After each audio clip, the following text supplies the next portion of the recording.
ගිය සතියේ කතා කරමින් හිටියේ මූල්‍ය ප්‍රකාශ විශ්ලේෂණය කියන පාඩම. ඒ යටතේ අපි අනුපාත වර්ග දෙකක් කතා කරා. එකක් කාර්යක්ෂමතා අනුපාත, අනිත් එක ද්‍රවශීලතා අනුපාත. කාර්යක්ෂමතා අනුපාතය යටතේ අපි කතා කරා අනිවාර්යයෙන්ම අනුපාත හතරක් මතක තියෙන්න ඕනේ කියලා. මතක නම් මොනවද අනුපාත? ඉගෙන ගත්තා තොග පිරිවැටුම් අනුපාතය, ණයගැති පිරිවැටුම් අනුපාතය, ණය හිමි පිරිවැටුම් අනුපාතය සහ මුළු වත්කම් පිරිවැටුම් අනුපාතය නේද? ඒතර මේකෙන් පෙන්වුම් කරන්නේ ව්‍යාපාරයේ වත්කම් යොදවා ගැනීමේ කාර්යක්ෂමතාවය. ඒතර මේ අනුපාත ඔස්සේ අපි නැවත කතා කරා මෙහෙයුම් වක්‍රය කියලා එකක්, දල මෙහෙයුම් වක්‍රය සහ ශුද්ධ මෙහෙයුම් වක්‍රය කියලා එකක්. ඒතර දල මෙහෙයුම් වක්‍රය කියලා කිව්වේ තොග රඳවා ගැනීමේ කාලයයි ණයගත ලැබීම් කාලයේ එකතුවට. ශුද්ධ මෙහෙයුම් වක්‍රය කියලා කිව්වේ තොග රඳවා ගැනීමේ කාලේ ණයගැති ලැබීම් කාලය එකතු කරලා ණය හිමි ගෙවීම් කාලය අඩු කරොත් අපිට එනවා ශුද්ධ මෙහෙයුම් වක්‍රය. ඊට පස්සේ අපි කතා කරා ද්‍රවශීලතා අනුපාත. ද්‍රවශීලතා අනුපාතය යටතේ ප්‍රධාන වශයෙන් අනුපාත දෙකක් ඉගෙන ගන්න ඕනේ. එකක් ජංගම අනුපාතය, අනිත් එක ශනික වත්කම් අනුපාතය. ඒතර ද්‍රවශීලතා අනුපාතයෙන් පෙන්වුම් කරන්නේ කෙටි කාලීන ණය ගෙවීමට තියෙන හැකියාව. ඒතර මේ සම්බන්ධ මොනවද ගැටලු තියෙනවද? මම කිව්වා past exam papers වල ආපු ගණන් ටිකක් හදන්න කියලා මම උත්තර ටික දුන්නා මම හිතන්නේ. ඒ උත්තර ආවද? මාක් හරි ගානක උත්තරය අපිට එතනක් තිබ්බද? හැමෝටම මේ උත්තර ආවද? හැදුවද ගණන් ටික?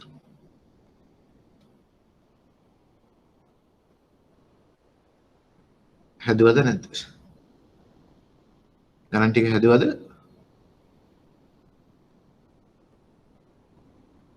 ඇහෙනවද කියන ඒවා? ඇහෙනව නේද?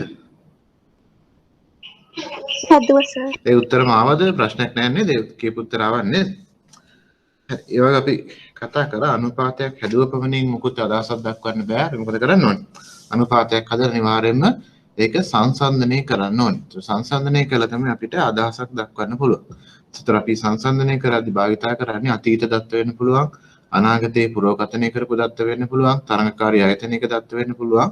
දැන් අදාළ කර්මාන්තයේ දත්ත එක්ක සංසන්දනය කරලා තමයි අපිට අදහසක් දක්වන්න පුළුවන්.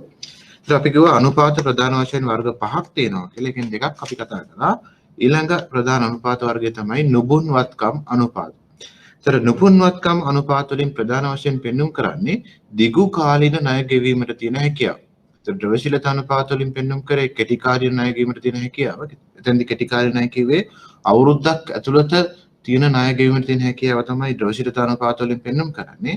නුබුන්වත්කම් අනුපාත වලින් පෙන්වුම් කරන්නේ අවුරුද්දකට වඩා වැඩි කල්පිරීමක් සහිත වගකීම් නැත්නම් ණය ගෙවීමට තියෙන හැකියාව තමයි නුබුන්වත්කම් අනුපාත වලින් පෙන්වුම් කරන්නේ. ඒතර ව්‍යාපාරයක් ගත්තොත් අවදානම බොහෝ විට තීරණය වෙන්නේ ව්‍යාපාරය කරන කටයුත්ත අනුව. සමහර ව්‍යාපාර තියෙනවා වැඩි අවදානමක් සහිත ව්‍යාපාරවල දෙනවා, සමහර ඒවා අවදානම සාපේක්ෂව අඩුයි. ඒතර මෙතෙන්දී අපි ප්‍රධාන වශයෙන්ම කතා කරන්නේ ව්‍යාපාරික අවදානම ගැන නෙවෙයි, මූල්‍ය අවදානම ගැන. ව්‍යාපාරික අවදානම කියලා කියන්නේ ව්‍යාපාර කටයුතු ඔස්සේ මතුවන අවදානම. නැත්නම් ව්‍යාපාරික තීරණ ඔස්සේ ඇති වෙන අවදානම තමයි ව්‍යාපාරික අවදානම කියලා කියන්නේ. නමුත් මෙතෙන්දී අපිට වැදගත් වෙන්නේ මූල්‍ය අවදානම. ඒතර මූල්‍ය අවදානම මතුවෙන්නේ ව්‍යාපාරයේ ප්‍රාග්ධනය රැස් කරගන්න යොදා ගන්නා මාර්ග අනුව. අපි කතා කරා ව්යාපාරයේ ප්‍රාග්ධනය රැස් කරන්න පුළුවන් ප්‍රධාන මාර්ග කීයක් තියෙනවද? කාටද මතකද? දෙකයි. ප්‍රධාන මාර්ග දෙකක් තියෙනවා. එකක් අයිතිකරුවන්ගේ ප්‍රාග්ධනය, අනිත් එක ණය ප්‍රාග්ධනය. ඒතර මේ දෙක ගත්තොත් අපි කතා කරා අඩුම පිරිවැයක් සහිත මාර්ගය තමයි ණය ප්‍රාග්ධනය. හැබැයි මේ දෙක ගත්තොත් වැඩිම අවදානමක් තියෙන්නේ මොකේද? අයිතිකරුවන්ගේ ප්‍රාග්ධනයද ණය ප්‍රාග්ධනයද? ව්‍යාපාරයේ පැත්තෙන් ගත්තොත් ණය ප්‍රාග්ධනය. ණය ප්‍රාග්ධනයේ අවදානම වැඩි. එතන අපි කතා කරන්නේ මූල්‍ය අවදානම. මූල්‍ය අවදානම පැත්තෙන් ගත්තොත් ණය ප්‍රාග්ධනයේ අවදානම වැඩි. ණය ප්‍රාග්ධනයේ අවදානම වැඩි කියලා කියන්නේ ව්‍යාපාරයේ ලාභ තිබ්බත් නැතත් ණය වලට අපි පොලි ගෙවන්න ඕනේ නේද? ණය වලට පොලි ගෙවන්න ඕනේ, ණය වාරික ගෙවන්න ඕනේ. ඒ නිසා තමයි අවදානම වැඩි. ව්‍යාපාරයේ හොඳට කරත් නරක කරත් අදාළ වෙලාවෙදී ණය වාරික ණය පොලි ගෙවිය යුතුමයි. ඒ නිසා තමයි අවදානමක් මතුවෙන්නේ. බැරි වෙලාවත් අදාළ දවසට ණය වාරික ණය පොලි ගෙවන්න බැරි වුණොත් මේ ව්‍යාපාරය බුන්වත් වීම නැත්නම් බංකොලොත් වීමේ අවස්ථාව වැඩි. ඒතර මේ දෙක ඔස්සේ තමයි අපි අවදානම ගන්නේ කරන්නේ. ඒතර නුබුන්වත්කම් අනුපාත ගත්තොත් ප්‍රධාන වශයෙන් අනුපාත කොටස් දෙකකට බෙදන්න පුළුවන්. සංරචක අනුපාත සහ ආවරණ අනුපාත හැටියට සංරචක අනුපාතවලදී බලන්නේ ප්‍රාග්ධන ව්‍යුහය දිහා බලලා ව්‍යාපාරයේ ප්‍රාග්ධන ව්‍යුහය දිහා බලලා අවදානම තීරණය කිරීම. ඉතින් ප්‍රාග්ධන ව්‍යුහය කියලා කියන්නේ අයිතිකරුවන්ගේ ප්‍රාග්ධන කොටස සහ ණයකරුවන්ගේ ප්‍රාග්ධන කොටස සංසන්දනය කරලා අවදානම ගණනය කරොත් ඒකට තමයි සංරචක ප්‍රතිශත කියලා කියන්නේ. ඊළඟට ආවරණ අනුපාත වලින් ප්‍රධාන වශයෙන් බලන්නේ ව්‍යාපාරයේ පොලී ගෙවීමට තියෙන හැකියාව. කියන්නේ ව්‍යාපාරයේ ලාභයෙන් පොලිය ව්‍යාපාරයේ ලාභය ව්‍යාපාරයේ පොලී ගෙවීම සඳහා ප්‍රමාණවත්ද කියලා බලන එක තමයි ආවරණ අනුපාත වලින් කරන්නේ. මම මූල්‍ය අවධාරණය යටතේ ගුණවත්කම අනුපාතය යටතේ ප්‍රධාන වශයෙන් කොටස් දෙකයි සංරචක අනුපාත සහ ආවරණ අනුපාත. සංරචක අනුපාත වලදී අවධානය යොමු කරන්නේ ව්‍යාපාරයේ ශේෂපත්‍රය දිහා, ආවරණ අනුපාත වලදී අවධානය යොමු කරන ව්‍යාපාරයේ වෙළඳ හා ලාභ ගිණුම දිහා. දැන් ආදායම් ප්‍රකාශනය දිහා තමයි අවධානය යොමු කරන්නේ. සලාම් බලමු එහෙනම් සංරචක අනුපාත කියන්නේ මොනවද කියලා. සංරචක අනුපාතයේදී අනිවාර්යයෙන් මතක තියාගන්න පළවෙනි එක තමයි ණයවත්කම් අනුපාතය.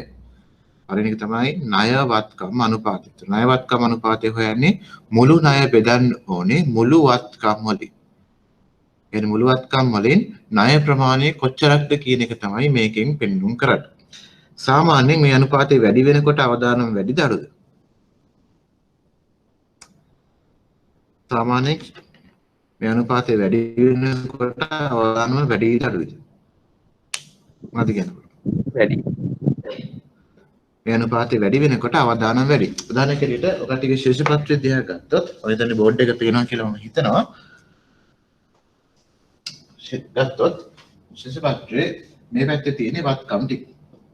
එන්නේ පැත්තේ තියෙන වත්කම් මේ පැත්තේ තියෙන ඉක්විටි අයිතිකරුවන්ගේ ප්‍රාග්ධනය නැත්නම් හිමිකම තියෙනවා. මේ පැත්තේ තියෙනවා ණය ප්‍රාග්ධන. එමනම් ශේෂපත්‍රයෙන් පෙන්වන්න කරන්නේ මොකක්ද? මොකක්ද මේකේ ශේෂපත්‍රයෙන් විතරෙන් පෙන්වන්න කරන්නේ? ලෝඩ් එක පේනවා නේද? මේ පැත්තේ තියෙන වත්කම්, මේ පැත්තේ හිමිකම සහ වගකීම් තියෙනවා. මේකට තමයි අතනම කිලුම් කරන සමීකරණය කියලා කියන්නේ. වත්කම් සමානයි හිමිකම ධන වගකීම්. එහෙමනම් ශේෂපත්‍රයෙන් මොකද්ද පෙන්වන්න කරන්නේ? මේක දක්ෂවත් පෙන්වනවා. මොකද්ද පෙන්වන්න කරන්නේ? ශේෂපත්‍රයෙන් පෙන්වන්න කරන්නේ ව්‍යාපාරයේ වත්කම් වලට සල්ලි හම්බෙච්ච විදිහ. නැත්නම් වත්කම් අත්පත් කරගන්න සල්ලි කොහෙන්ද හොයාගත්තේ කියන එක තමයි ශේෂපත්‍රයෙන් පෙන්වන්න කරන්නේ. මේ වත්කම් වලට සල්ලි දුන්න අයිතිකරුවන්, ඒ වගේම ණයකරුවන් දුන්නා නේද? වත්කම් වලට සල්ලි දුන්නේ කවුද? එක්ක අයිතිකරුව දුන්නා, එක්ක ණයකරුව දුන්නා. එහෙනම් මේ අනුපාතය හොයන්නේ මොකද්ද? liabilities බෙදුවා වත්කම් වලින්. එකෙන් කියන්නේ ව්‍යාපාරයේ වත්කම් වලට ණයකරුවන්ගේ දායකත්වය තමයි මේ අනුපාතයෙන් පෙන්වන්න කරන්නේ. මේ අනුපාතයෙන් පෙන්වන්න කරන්නේ ව්යාපාරයේ වත්කම් වලට අයිති ණයකරුවන්ගේ දායකත්වය. ණයකරුවන්ගේ කොටස වැඩි වෙනවා කියන්නේ ව්‍යාපාරයේ අවදානම එන්න වැඩි වෙනවා. හැබැයි ලාභදායීත්වය ගැන පැත්තෙන් මොකද්ද කියන්නේ? මේ අනුපාතය වැඩි වෙන අවදානම වැඩි. හැබැයි ලාභදායීත්වය පැත්තෙන් මොකද්ද කියන්නේ? අපි කතා කරා ණය ප්‍රාග්ධනය තමයි පිරිවැය අඩුම මාර්ගය නේද? එහෙමනම් ලාභදායීත්වය පැත්තෙන් ගත්තොත් මොකද වෙන්නේ? මේ අනුපාතය වැඩි වෙනවා. ලාභදායීත්වය වැඩි වෙනවා.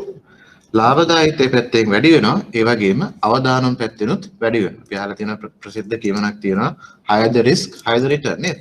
අවදානම් වැඩි වෙන තරමට ප්‍රතිලාභය වැඩි. ඒකට මේ දෙක අතර බැලන්ස් එකක් තියාගන්න ඕනේ. ව්‍යාපාරයේ පැත්තෙන් අර අපි බුද්ධ ආගම ඉගෙන ගන්නවා වගේ හැම දෙයකටම මොකක්ද තියෙනවද? මධ්‍යම ප්‍රතිපදාව තමයි තියෙන්නේ. අනවශ්‍ය ලෙස ලාභය හොයාගෙන ගියොත් මොකද වෙන්නේ? ව්‍යාපාරයේ අවදානම් වැඩි වෙලා ව්යාපාරේ වහලා දාන්න වෙන්න පුළුවන් නේද? ඒ දෙක අතර බැලන්ස් එකක් තියෙනවා. හරි. ඊළඟ ප්‍රධාන අනුපාතය තමයි ණය හිමිකම් අනුපාතය. ඒතර මම මේ කියන අනුපාත එක්සෑම් එකට යන්න කලින් දවසේ අනිවාර්යයෙන්ම පාඩම් කරගෙන යන්න. එක්සෑම් එකේදී මම කිව්වා වගේ ලකුණු 20ක ප්‍රශ්නයක් එනවා. සමහර වෙලාවට අනුපාතය දෙන්න පුළුවන්, සමහර වෙලාවට අනුපාතය නොදී ඉන්න පුළුවන්. ඒ වගේ වෙලාවකදී ඔළුවේ තියෙනවනේ මොකද්ද මේ අනුපාතය කියන්නේ. ඒතර එක්සෑම් එකේ කියන්නේ ණයවත්කම් අනුපාතය හදන්න, ණය හිමිකම් අනුපාතය හදන්න කියලා. එක්සෑම් එකේ කියන්නේ නුබුන්වත්කම් අනුපාත ගණනය කරන්න. එහෙම නැත්නම් ව්‍යාපාරයේ දීර්ඝකාලීන ණය ගෙවීමට තියෙන හැකියාව පිළිබඳ අදහසක් දක්වන්න කියලා තමයි කියන්නේ. ඒතර දීර්ඝකාලීන ණය ගෙවීමට තියෙන හැකියාව ගැන අදහසක් දක්වන්න කිව්වොත් අපි දැනගන්න ඕනේ හදන්න ඕන අනුපාත මොනවද කියලා. ඒතර පළවෙනි එක තමයි මතක තියෙන අනිවාර්යයෙන්ම ණයවත්කම් අනුපාතය. ඊට පස්සේ දැනගන්න ඕනේ ණය හිමිකම් අනුපාතය, debt to equity ratio. දේශී ඒ අනුපාතයෙම තියෙනවා මොකද්ද තියෙන්නේ කියලා. ඒතර ණය හිමිකම් අනුපාතය හොයන්නේ මුළු ණය බෙදන්න ඕනේ මුළු හිමිකමෙන්. ඒතර මුළු ණය බෙදන්න ඕනේ මුළු හිමිකමෙන්. මේ බැලන්ස් ෂීට් එක ගත්තොත් මේකයි. liabilities බෙදීම equity. මුළු ණය බෙදීම මුළු හිමිකම. දැන් මේකෙනුත් පෙන්වන්න කරන්නේ අයිතිකරුවන්ගේ ප්‍රාග්ධනයට සාපේක්ෂව ණයකරුවන්ගේ ප්‍රාග්ධනය කොච්චරක්ද කියන. එතකොට කල්පනා කරලා කියන්න බලන්න IBSL ආයතනය හා සසදද්දී IBSL කියන්නේ සේවා සපයන ආයතනයක් නේද? බැංකුවක් ගත්තොත් මේ අනුපාතය ගැන මොකක්ද ඔයාලට කියන්න පුළුවන්? ණය හිමිකම් අනුපාතය බැංකුවක මොකක් වගේ වෙයිද? කල්පනා කරලා කියන්න බලන්න. බැංකුවක ණය හිමිකම් අනුපාතය මොකක් වගේ වෙයිද? ඉතා වැඩි අගයක් ගන්නේද ඉතා අඩු අගයක් ගන්නේ? බැංකුවක් පැත්තෙන් ගත්තා.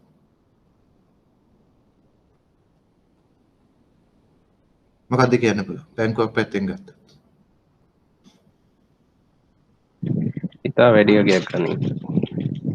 බැංකුවක් පැත්තෙන් ගත්තොත් ඉතාම වැඩි අගයක් ගන්නවා. බැංකුවක් පැත්තෙන් ගත්තොත් ප්‍රධානම වගකීම මොකක්ද?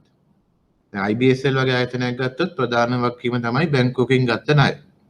නමුත් බැංකුවක් නැත්නම් මූල්‍ය ආයතනයක් ගත්තොත් ප්‍රධානම වගකීම මොකක්ද? මොකද ප්‍රධානම තැන්පතු තමයි ප්‍රධානම වගකීම. ඒ නිසා බැංකුවක් නැත්නම් මූල්‍ය ආයතනයක් ගත්තොත් අයිතිකරුවන්ගේ ප්‍රාග්ධනයට වඩා ණයකරුවන්ගේ ප්‍රාග්ධනය ඉතා ඉහළ අගයක් ගන්න. ඒතර මේ අනුපාතය 100%ටත් වඩා වැඩි අගයක් ගන්නවා මූල්‍ය ව්‍යාපාරයක් ගත්තොත්. ඒ මූල්‍ය ව්‍යාපාරයක ප්‍රධාන වගකීම තමයි තැන්පතු. හරි. එතකොට සංරචක අනුපාතය යටතේ අනිවාර්යයෙන් මතක තියාගන්න ඕනේ ණයවත්කම් අනුපාතය, ණය හිමිකම් අනුපාතය, ඊට අමතරව මතක තියාගන්න ඕනේ මූල්‍ය තෝලනය කියන එක. financial leverage මූල්‍ය තෝලනය මතක තියාගන්න ඕනේ. ඒතර තෝලනය කියලා කියන්නේ ඇත්තටම අයිතිකරුවන්ගේ ප්‍රාග්ධනයට සාපේක්ෂව ණයකරුවන්ගේ ප්‍රාග්ධනය කොච්චරක්ද කියන එක තමයි තෝලනය කියන වචනේ තේරුම ගත්තොත්. ඒතර මූල්‍ය තෝලනය හොයන්නේ මුළු වත්කම් බෙදීම මුළු අයිතිකරුවන්ගේ අයිතිය. මතක තියාගන්න මේ අනුපාතය අපි ඉස්සරහදී භාවිත කරනවා තව ගාණක් හදන්න.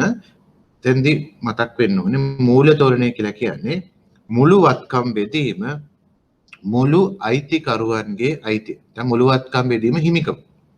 මූල්‍ය තෝලනය කියලා කියන්නේ මුළු වත්කම් බෙදීම හිමිකම කියන එක. ඒතර සංරචක අනුපාතයට මේ අනුපාත තුන අනිවාර්යයෙන්ම මතක තියාගන්න. ඊළඟට අපි ආවරණ අනුපාතවලදී ඒතර සංරචක අනුපාතවලදී අවධානය යොමු කරන්නේ ව්‍යාපාරයේ ශේෂ පත්‍රය දිහා. ආවරණ අනුපාතවලදී අවධානය යොමු කරන්නේ ව්‍යාපාරයේ ආදායම් ප්‍රකාශනය දිහා. ඒතර මෙතෙන්දී අනුපාත තුනක් දීලා තිනවා. ඒ අනුපාත තුනෙන් එක්සෑම් එකට වැදගත් වෙන්නේ පළවෙනි එක විතරයි. වැදගත් වෙන්නේ පොලි ආවරණ අනුපාතය. ඒතර පොලි ආවරණ අනුපාතය හොයන්නේ පොලි සහ බදු පෙර ලාභයේ බෙදීම පොලිය. ඒ අවුරුද්දට අදාළ පොලිය. ඒතර පොලි සහ බදු පෙර ලාභයේ බෙදීම පොලියට තමයි පොලි ආවරණ අනුපාතය කියලා කියන්නේ.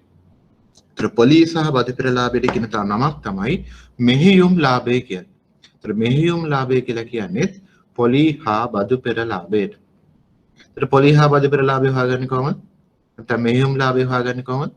ඒතර පොලි හා බදු පෙර ලාභය සමානයි මෙහෙයුම් ලාභය කියන එක. ඒ වගේම තව නමක් කියන එකට EBIT කියලාත් කියනවා. ඉංග්‍රීසි අකුරෙන් EBIT කියලා කියනවා. earnings before interest and tax. ඒකට කියනවා EBIT කියලා. ඒතර පොලි හා බදු පෙර ලාභය සමානයි EBIT කියලා කියන එකට මෙහෙයුම් ලාභය කියලාත් කියනවා. ඒතර ව්‍යාපාරයේ ආදායම් ප්‍රකාශයේදී අපි බලමු ඒක හොයාගන්න පුළුවන් නේද? එක්සෑම් එකේ වැදගත් වෙන්නේ පොලි ආවරණ අනුපාතය. මේකෙන් පෙන්වුම් කරන්නේ ව්‍යාපාරයේ පොලි ගෙවීමට තියෙන හැකියාව. නැත් විදිහෙන් කිව්වොත් පොලිය වගේ ලාභය කොච්චරක්ද කියන එක. ඒතර පොලියට වඩා ලාභය වැඩි වුණොත් විතරයි ව්‍යාපාරයට පහසුවෙන් පොලි ගෙවන්න පුළුවන් වෙන්නේ. එහෙමනම් මෙච්චරයි දැනගන්න ඕනේ නුගුණවත්කම් අනුපාතය යටතේ. නුගුණවත්කම් අනුපාතවලදී ගණනය කරන්නේ දිගු කාලීන ණය ගෙවීමට තියෙන හැකියාව. එහෙම නැත්නම් ව්‍යාපාරයේ මූල්‍ය අවදානම තමයි මේකෙන් ගණනය කරන්නේ. ඒතර අනුපාත වර්ග 4ක් මතක තියෙන්න ඕනේ එක්සෑම් එකට මේ යටතේ. ණයවත්කම් අනුපාතය, ණය හිමිකම් අනුපාතය, මූල්‍ය තෝලනය සහ පොලි ආවරණ අනුපාතය මතක තියෙන්න ඕනේ. එක්සෑම් එකට ආපු ගණන් කිහිපයක් බලමු. ඉස්සෙල්ලාම බලමු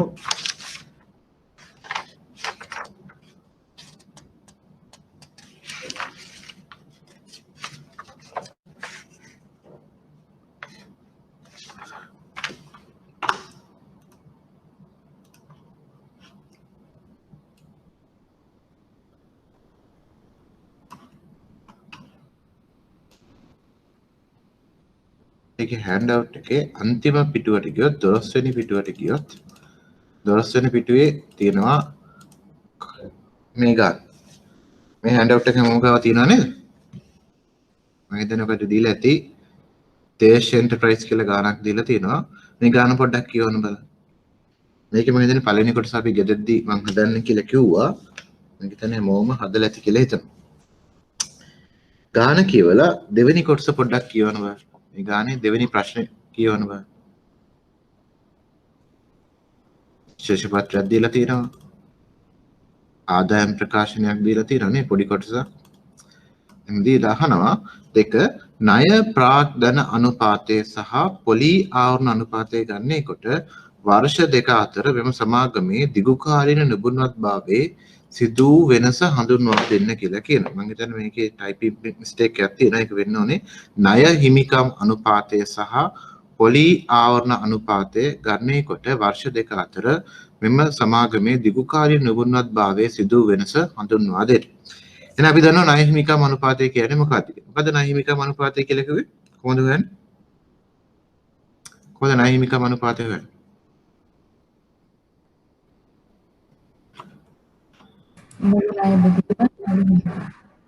මුළු ණය බෙදීම මුළු හිමිකම. සාමාන්‍යයෙන් මුළු ණය ගද්දී ගන්නේ දිගු කාලින ණය විතරයි. සාමාන්‍යයෙන් මේ වගේ ගණන් හදද්දී ගන්නේ දිගු කාලින වගකීම් විතරයි. එහෙම වුණොත් මේක කොහොමද හදන්නේ? ඒතර මේ ශේෂ පත්‍රයේ දිහා බැලුවොත් තියෙනවා 106ක ණය කර කියලා එකක් නේද? මේක තමයි මේ ව්‍යාපාරයේ තියෙන ප්‍රධානම වගකීම. ඒතර මේ අනුපාතය හදද්දී බොහෝ විට භාවිතා කරන්නේ දිගු කාලින වගකීම් විතරයි. ඒතර 106ක ණය කර තියෙනවා. එහෙනම් කොහොමද හදන්නේ? debt to equity ratio සමානයි ඉස්සෙල්ලා මම කිව්වා වගේ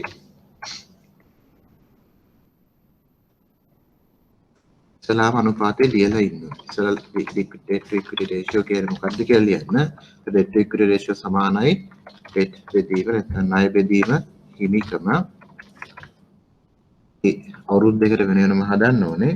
2015ට සහ 2014ට 2015ට ගියොත් මේකේ තියෙනවා ණය කර කියලා 14000ක් 14000 බෙදීම හිමිකම තියෙනවා කොටස් හිමියන්ට අයත් මුළු ස්කන්ධය කියන්නේ හිමිකම කියන එකට තියෙනවා 20000ක්.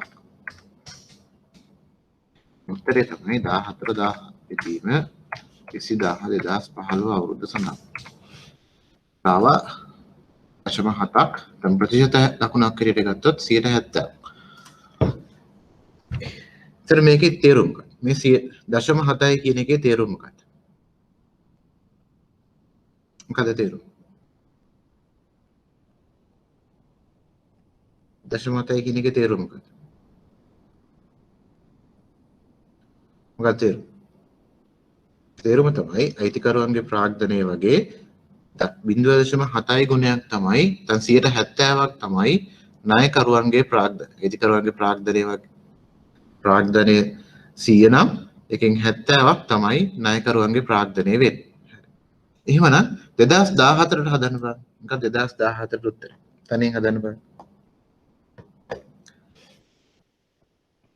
2014ට උත්තරේ මොකක්ද?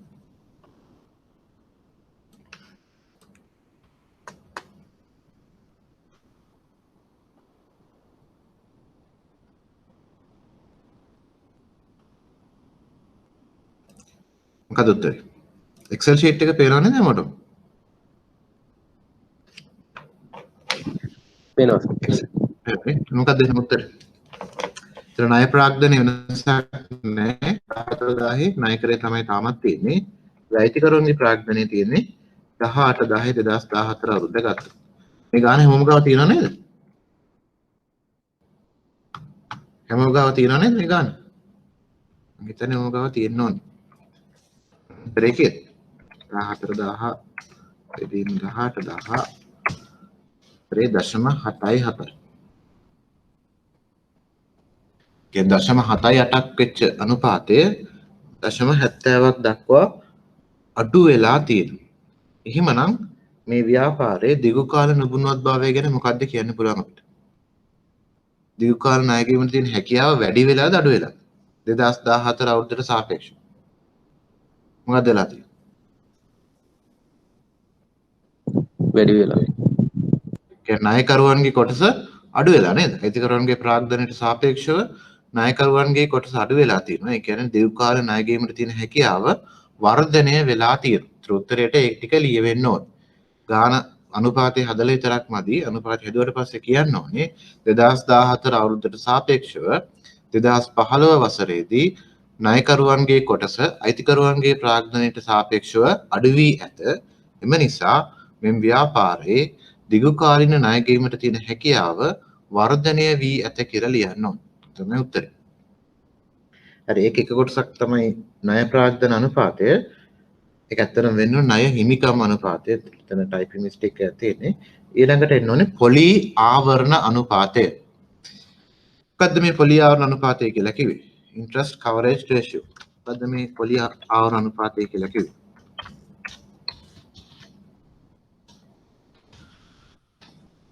පොලි ආවරණ අනුපාතය කියලා කිව්වේ ව්‍යාපාරයේ පොලි ගෙවීමට තියෙන හැකියාව නේද? මේක කිව්වේ කොහොමද? මෙහෙයුම් ලාභය නැත්නම් operating profit මෙහෙයුම් ලාභය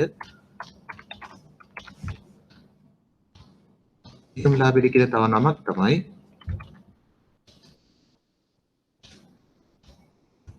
මෙහෙයුම් ලාභයට අපි කියනවා earnings before interest and tax නැත්නම් පොලි සහ බදු පෙර ලාභය earnings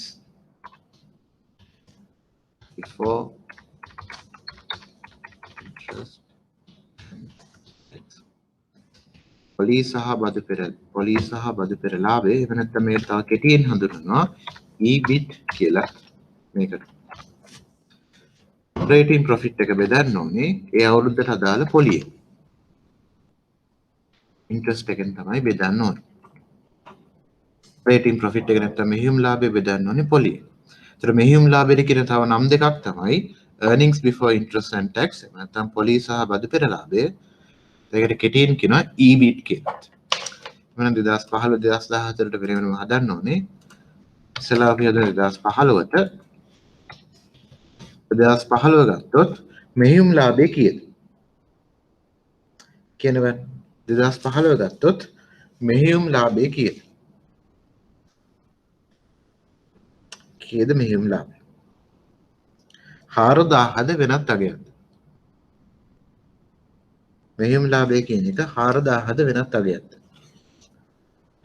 කල්පනා කරලා කියන්න බෑ. මෙහෙයුම් ලාභය 4000ද වෙනත් අගයක්ද?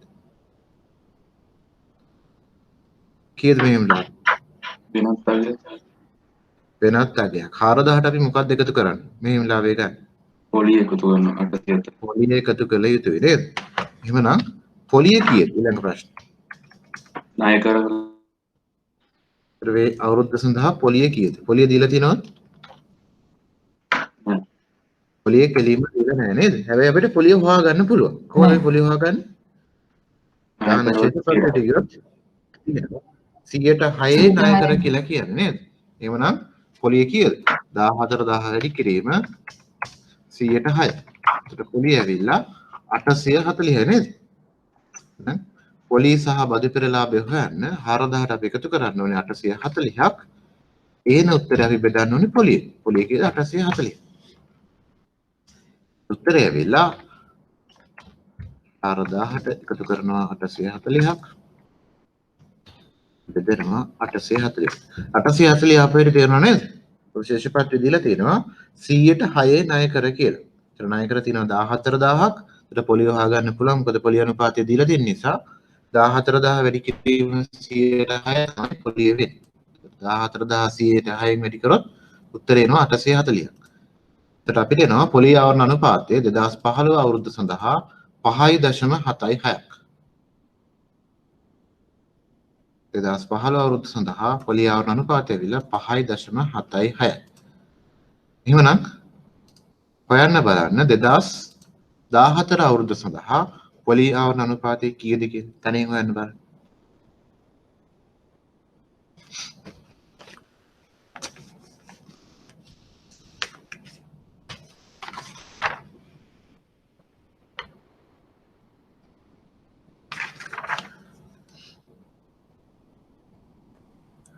දස් 14 ගත්තොත්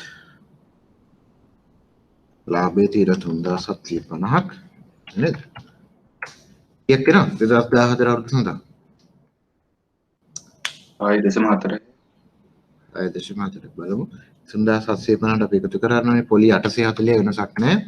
ඒ නායකර ප්‍රමාණය අවුරුදු දෙකේම සමානයි නේද? 840ක් එකතු කළා මේ උත්තරේ බෙදන්න ඕනේ 840.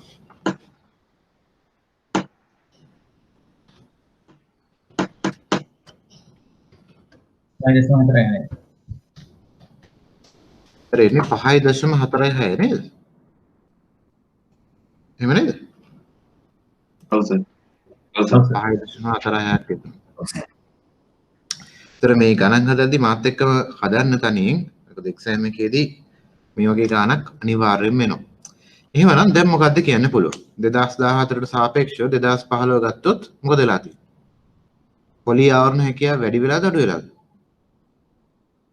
2014 ගත්තොත් පොලිය වගේ 5.46ක් ගුණයක් තිබ්බ ලාභය. නමුත් 2015 වෙද්දී ඒක 5.76ක් දක්වා වැඩි වෙලා.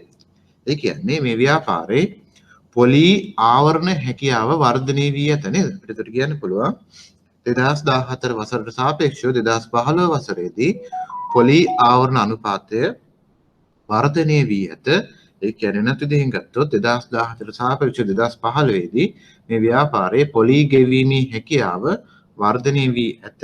ඒ නිසා අපිට කියන්න පුළුවන් දීර්ඝකාලීන නුබුණුවත්භාවය වර්ධනය වී ඇත කියන හොඳ තත්ත්වයට ඇවිල්ලා නේද? ඒක තමයි අපිට කියන්න පුළුවන් උත්තරය. ඒතර අනුපාතය හැදුවට පස්සේ අර මම කියපු කතාව ලියන්න ඕනේ. ඒතර අනුපාත ටික විතරක් හැදුවොත් ලකුණු දෙකක් හම්බ වෙනවා. අර මම කියපු කතාව කිව්වොත් ඉතුරු ලකුණු 3 ගන්න පුළුවන්. ඒතර මේ ප්‍රශ්න ලකුණු 5ක් හම්බ වෙනවා. ඒතර පහෙන් දෙකක් දෙන්නේ ගණනය කිරීමට. ඉතුරු ලකුණු 3 දෙන්නේ නිර්වචනය කරන එකට.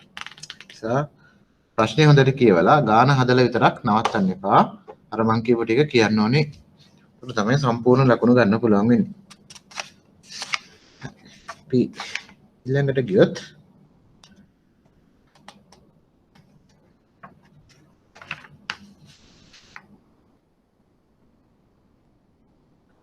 යමු ඊළඟට 2017 මාර්තු එක්සෑම් පේපර් එකේ තුන්වෙනි ගාන 2017 මාර්තු එක්සෑම් පේපර් එකේ තුන්වෙනි ගාන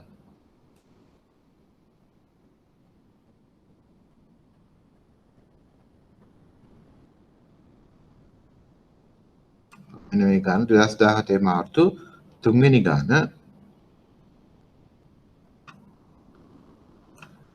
එකේ දෙවෙනි කොටස 2017 මාර්තු තුන්වෙනි ගානේ දෙවෙනි කොටස තනියෙන් හදන්න බෑ. දැන් හදපු ගාන හා සමානයි. මේක තියෙනවා කට්ටියගේ හෑන්ඩ් අවුට් එකේ 8 වෙනි පිටුවේ. 8 වෙනි පිටුවේ තියෙනවා තනියෙන් හදන්න බෑ. දැන් හදුව ගානට සමානයි.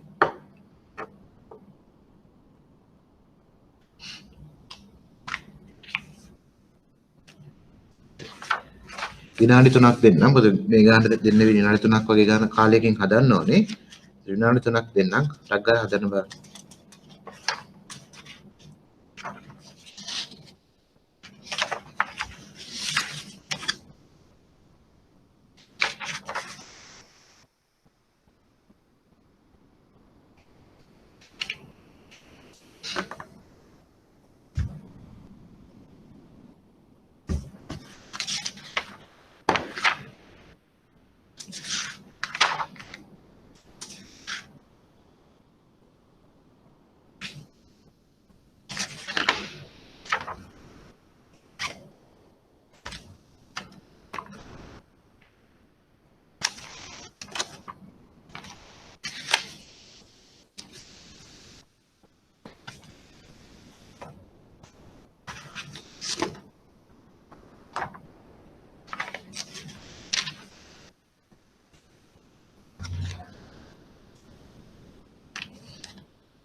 විකාරණට ගියොත් අපි හදන්න ඕනේ 2016 සහ 2015 අවුරුද්ද සඳහා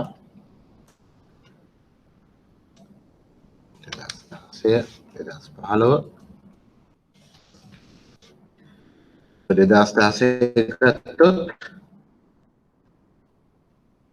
දීර්ඝකාලීන ගුණවත්භාවය සහ පොලි ආවරණ සඳහා සුදුසු අනුපාතිකයන් ගන්න කොට වර්ෂ දෙක අතර වෙනස්කම් පැහැදිලි කරන්න. ඒතරයි මොකක්ද හදන අනුපාත දෙක? දීර්ඝකාලීන ගුණවත්භාවය කිව්වොත් මොනවද හදන්න පුළුවන් අනුපාත?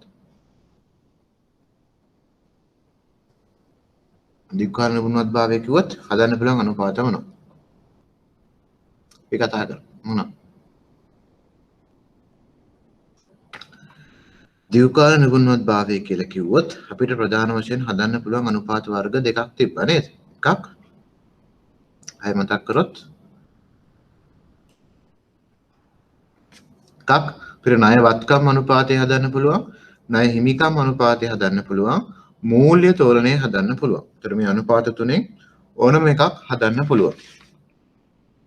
එක්සෑම් එකේදී ඔයාලට මේ අනුපාත තුනෙන් කැමති එකක් හදන්න පුළුවන්. හැබැයි එක්සෑම් එකේදී වෙලාව ගියත් කමන්නේ පොඩි වෙලාවක් මේ අනුපාත තුනම හදන්න. මේක නිශ්චිතව කියන්නේ මොකක්ද හදන්න අනුපාතය කියලා. ඒ වගේ වෙලාවකදී අපි දන්න අනුපාත ටික ඔක්කොම හදන්න. මොකද මාකින් ස්කීම් එකේ මොකක් කියද කියලා දන්නේ නැහැ. සමහර වෙලාවට ඔය කට්ටියගේ පේපර්ස් මාක් කරද්දී සමහර වෙලාවදී ෆයිනෑන්ස් දන්න නැති අය බලන්න පුළුවන්. ඒතර ෆයිනෑන්ස් දන්නේ නැති කෙනෙක් බැලුවොත් අනිවාර්යයෙන් මාකින් ස්කීම් එකේ තියෙන උත්තරේට විතරයි ලකුණු දෙන්නේ. ඒ නිසා වාසනාව බලපන සමහරවල් එක්සෑම් එක පාස් වෙන්න. ඒ නිසා අපි දන්න අනුපාත ටික ඔක්කොම හදලා පෙන්නන්න. එතකොට මොකක් මාකින් ස්කීම් එකේ කෝක තිබ්බත් ප්‍රශ්නයක් වෙන්නේ නැහැ. අපි ඉස්සෙල්ලාම හදමු මේ අනුපාත තුනෙන් ණය වත්කම් අනුපාතය. එතකොට ණය වත්කම් අනුපාතය කියලා කිව්වේ මොකද්ද? debt to asset ratio.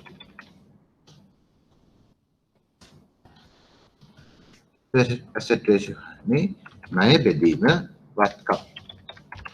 2016 ගත්තොත් මේ ව්‍යාපාරයේ ණය තියෙනවා. මේකෙත් අර වගේම 106 ණය කරේ තමයි තියෙන්නේ. ඒතකොට 112,000 බෙදීම මුළුවත්කම් ගත්තොත් මේ ව්‍යාපාරයේ මුළුවත්කම් තියෙනවා 38000ක්. 12000 බෙදීම 38000 2016 ගත්තොත් උත්තරේ එනවා 12000 බෙදීම 38000. තුනයි දෙකක් වෙනවා 2016 අවුරුද්ද සඳහා. ඒතර මං කියපු එක තේරෙනවද? කලින් ගානයි මේකේ වෙනස මොකක්ද? කලින් ගානේ කෙලින්ම හදන්න කිව්වේ ණය හිමිකම් අනුපාතය. නමුත් 2017 එක්සෑම් එකේදී අපිට කියන්නේ හදන්න ඕන අනුපාත. ඒතර ඒ වගේ වෙලාවදී අපි ඉගෙනගෙන තියෙනවා දීර්ඝකාල නිපුණත්වභාවය කිව්වොත් අනුපාත තුනක් ගැන. ඒ අනුපාත තුන තමයි ණය වත්කම් අනුපාතය, ණය හිමිකම් අනුපාතය සහ මූල්‍ය තෝරණය. ඒතර මේ අනුපාත තුනෙන් අඩුම ගානේ ණය වත්කම් අනුපාතය සහ ණය හිමිකම් අනුපාතය හදලා පෙන්නන්න. ඒතර මාකින් ස්කීම් එකේ මොකක් තිබ්බත් අපිට ලකුණු ගන්න පුළුවන්. 2016 සඳහා අපිට උත්තරේ 0.32. 2015ට ගියොත් වක්කීම වෙනසක් නෑ 12000මයි. මුළු වත්කම් ගත්තොත් 36000ක් තියෙනවා. 12000 බෙදීම 36000 33. එහෙමනම් මොකද්ද කියන්න පුළුවන් මේ අනුපාතය ගැන? හොඳයිද නරකයිද? 2015ට සාපේක්ෂව 2016 දී මේ අනුපාතය හොඳයිද නරකයිද? බදලාද? හොඳයි. හොඳයි. ඒක හොඳලා තියෙන්නේ. වත්කම් වලින් ණයකරුවන්ගේ කොටස අඩු වෙලා නේද? අපිට කියන්න පුළුවන් උත්තරේදී 2015 වසරට සාපේක්ෂව 2016 දී මුළු වත්කම් වලින් ණයකරුවන්ගේ කොටස අඩු වී ඇත. කියන්නේ වෙනත් දෙයකින් ගත්තොත් මේ නිසා ව්‍යාපාරයේ දීර්ඝකාල නිපුණත්වභාවය වර්ධනය වී ඇත කියලා ලියන්න පුළුවන්. මම කියව වාක්‍යය අන්තිමට ලියන්න ඕනේ. ඊළඟ අපිට හදන්න පුළුවන් ණය හිමිකම් අනුපාතය to equity ratio. කලින් කතා කරපු අනුපාතය to equity ratio. ඒක අපි කොහොමද ණය බෙදීම හිමිකම. ඒතර ණය ගත්තොත් වෙනසක් නැහැ 12000මයි. හිමිකම ගත්තොත් මේ ව්‍යාපාරයේ හිමිකම තියෙනවා 2016 දී 21000ක්. 12000 බෙදීම 21000 එනවා 0.57ක්. ඒතර 2014 ගත්තොත් ණය ප්‍රමාණය වෙනසක් නෑ 12000යි. මුළු හිමිකම ගත්තොත් 19000ක් තියෙනවා. රෙවිලා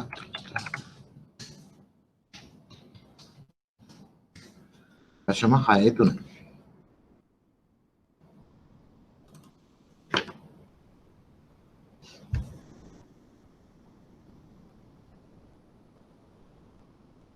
එහෙනම් මේ ගැන මොකක්ද කියන්න පුළුවන්? හොඳයි නරකයිද? මේ අනුපාතය හොඳ වෙලා නරක වෙනවද? මොකක්ද කියන්න පුළුවන්? 0.63ක් වෙච්ච එක 0.57ක් වෙලා නේද? හොඳ වෙලා. හොඳ වෙලා. ඒකෙත් කියන්න පුළුවන් 2015ට සාපේක්ෂව 2016 දී ණය හිමිකම් අනුපාතය අඩු වී ඇත. ඒ කියන්නේ ණයකරුවන්ගේ කොටස අයිතිකරුවන්ගේ ප්‍රාග්ධනයට සාපේක්ෂව අඩු වී ඇත. ඒ නිසා අපිට කියන්න පුළුවන් මේ ව්‍යාපාරයේ දිගුකාලීන උපුල්වත්භාවය වර්ධනය වී ඇත කියලා අපිට ලියන්න පුළුවන්. මේ දෙකම හොඳයි. හොඳ පැත්තට තමයි වෙනස් වෙලා තියෙන්නේ. ඊට අමතරව මේකේ ගාණ කියනවා දිගුකාලීන උපුල්වත්භාවය සහ පොලි ආවරණ අනුපාතය හදන්න කියලා. ඊළඟට අපි හදන්න ඕනේ පොලි ආවරණ අනුපාතය.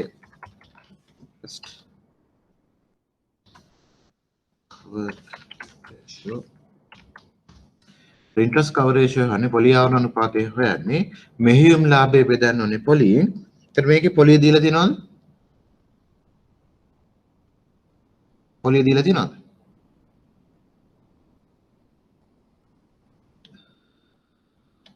මේ ගන්න පොලිය දීලා තියෙනවද? ගණනය කරන්න ඕන. පොලිය දීලා නැහැ. ඒ නිසා මොකද වෙන්නේ? ඉස්සලා ගානේ වගේම පොලිය ගණනය කරන්න වෙනවා. ඒතර පොලිය සම්බන්ධයෙන් දීලා තියෙන තොරතුරු තමයි 106ක ණයකරයක්. ඒතර පොලිය අනුපාතය දීලා තියෙනවා වගකීමේ ප්‍රමාණය දීලා තියෙනවා. එවනම් පොලිය ඇවිල්ලා 12000 වැඩි කිරීම 106යි. 720යි. එවනම් මෙහෙයුම් ලාභය දීලා තියෙනවද? මෙහෙයුම් ලාභය දීලා නැහැ. මෙහෙයුම් ලාභය අපි හොයා ගන්න ඕනේ නේද? ඒක දීලා තියෙන්නේ බදු වලට පෙර ලාභය විතරයි. මෙහෙයුම් ලාභය කියලා කියන්නේ පොලි හා බදු පෙර ලාභය. මොනවද මොකද කරන්න ඕනේ? බදු පෙර ලාභයට එකතු කරන්න ඕනේ පොලි. ඒතර එනවා මෙහෙයුම් ලාභය. ඒන උත්තරේ බෙදන්න ඕනේ පොලි. 720.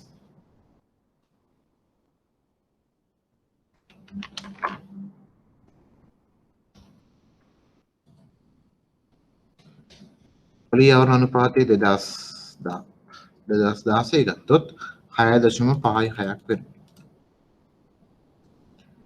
ඊළඟ 2015 ගත්තොත් 3750 එකතු කිරීම 720 බෙදීම 720.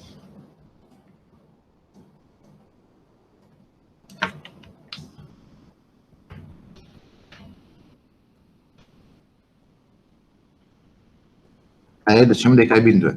ඒතර ඒක ගත්තොත් මොකද වෙලා තියෙන්නේ? හොඳ වෙලා නරක කළා.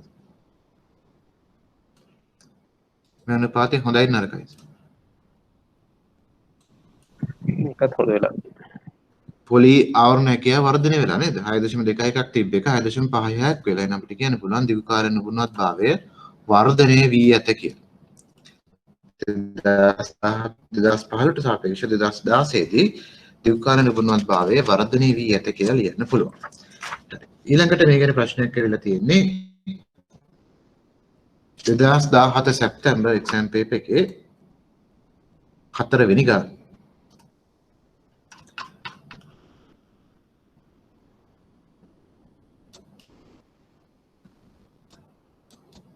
තමයි ගාන 2017 සැප්තැම්බර් 4 වෙනි ගානේ 3 වෙනි කොටස.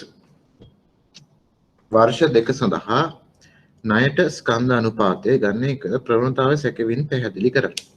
ඒතර ණය ස්කන්ධ කියලා කිව්වෙ මොකද්ද? ණය හිමිකම් අනුපාතය නේද? ඉක්විටි කියන එක එක විදිහට ට්‍රාන්ස්ලේට් කරලා තියෙනවා පේන ඇති. ඒතර මේ වගේ ලාකදී සිංහල පේපර් එක තේරුම් නැත්නම් ඉංග්‍රීසි පේපර් එක ගන්න. මොකද ඉක්විටි කියන එක එක එක විදිහට ට්‍රාන්ස්ලේට් කරන සමහරු කියන එකට ස්කන්ධය කියලා සමහරු කියන එකට ප්‍රාග්ධනය කියලා.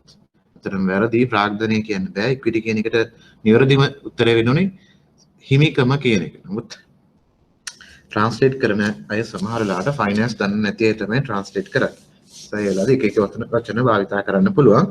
මේකෙන් අහන්නේ ණය හිමිකම් අනුපාතය ගණනය කරන්න කියලා කියන්නේ හොයන්න බෑ ණය හිමිකම් අනුපාතය ගණනය කළා මොකක්ද වෙලා තියෙන්නේ කියලා කියන්න බලන්න.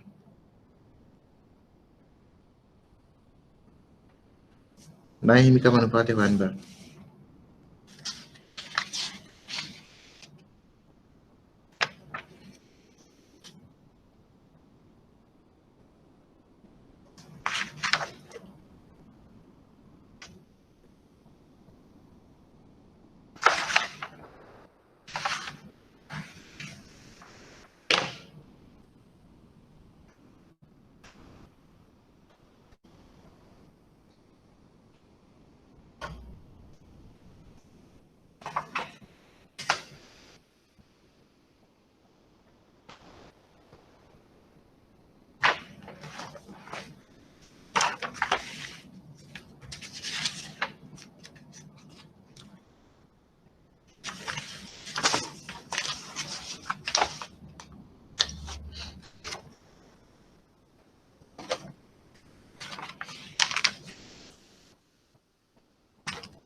හරි අපි හදමු බලන්න.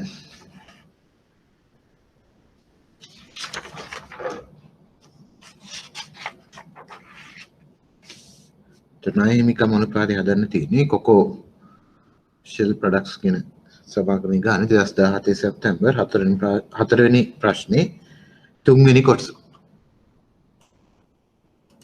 අවුරුදු දෙක තමයි 2017 සහ 2016. අපිට පේන ඇති එක්සෑම් එකේ ගණන් ටිකක් වෙලා තියෙන්නේ. පාස් පේපර්ස් කරන්න පුළුවන් නම් එක්සෑම් එක නිකම්ම පාස් වෙන්න පුළුවන් නේද? ණය හිමිකම් අනුපාතය to equity ratio ණය තියෙන 2017 ණය ගත්තොත් බැංකු ණයක් තියෙන 14000. මේකේ තියෙන ණය 14000 එදීම අයිතිකරුවන්ගේ ප්‍රාග්ධනය තියෙනවා හිමිකම තියෙනවා 21000. 14000 බෙදීම 21000. දශම 6.7යි 2016 ගත්තොත් 12000ක ණයක් තියෙනවා 12000 බෙදීම හිමිකම ඇවිල්ලා 19000.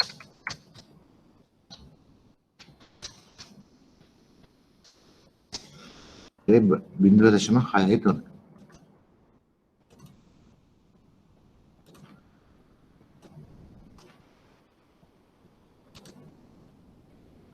එහෙනම් මේ අනුපාතය ගැන මොකක්ද කියන්න පුළුවන්?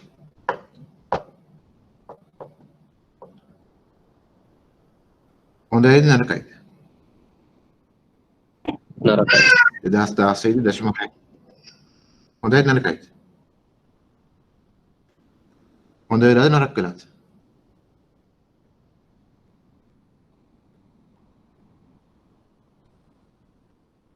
හොඳයිද නරකයිද? මොකද උත්තරේ? නරකයි. නරකයි. ඇයි? 2016ට සාපේක්ෂව 2017 දී ණයකරුවන්ගේ කොටස අයිතිකරුවන්ගේ කොටස සාපේක්ෂව වර්ධනය වී ඇත. ඒතර මේ නිසා මොකද වෙන්න පුළුවන්? මේ ව්‍යාපාරයේ දීර්ඝකාලීන නුඹුන්වත්භාවය පිළිබඳ ගැටලු මතුවෙන්න පුළුවන් ඉස්සරහදී නේද?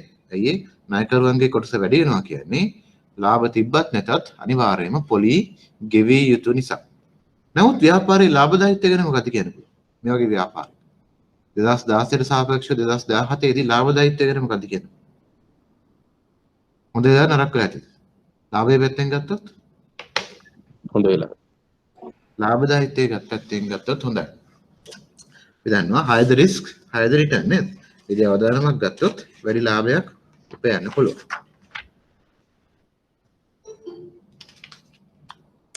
ඊළඟට මේ සම්බන්ධයෙන් ප්‍රශ්නයක් ඇවිල්ලා තියෙන්නේ 2019 මාර්තු දෙවෙනි ප්‍රශ්නේ තුන්වෙනි කොටස. 2019 මාර්තු දෙවෙනි ප්‍රශ්නේ තුන්වෙනි කොටස. 2019 මාර්තු 2 වෙනි ප්‍රශ්නේ 3 වෙනි කොටස.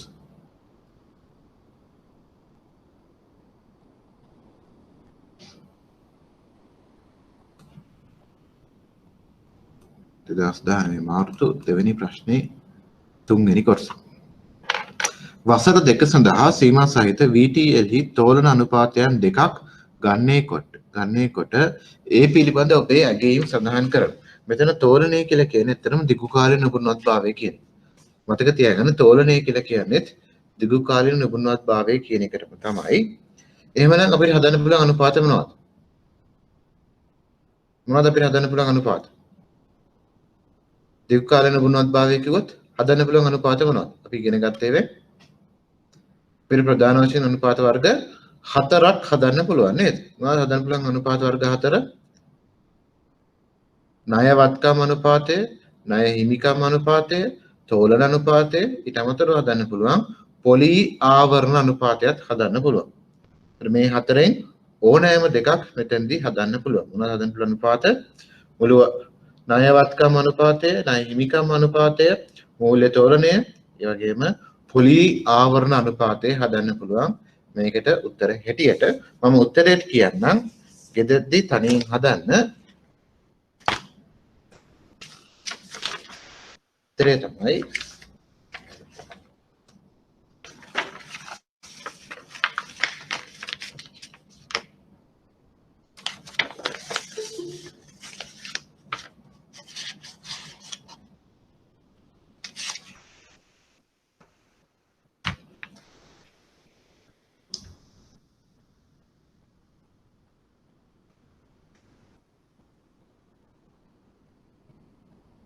ඉතින් 2018 ගත්තොත් ණය හිමිකම් අනුපාතය ගත්තොත් ණය හිමිකම් අනුපාතය හදන්න තියෙන්නේ ණය බෙදීම හිමිකම ණය තියෙන බැංකු ණය 1,10,000ක්. ඒතර 1,10,000 බෙදීම හිමිකම ඇවිල්ලා 80000යි 1,55,000 එකතු තමයි හිමිකම වෙන්නේ. ඒතර ඒ දෙක එකතු වෙනවා 3,45,000ක්.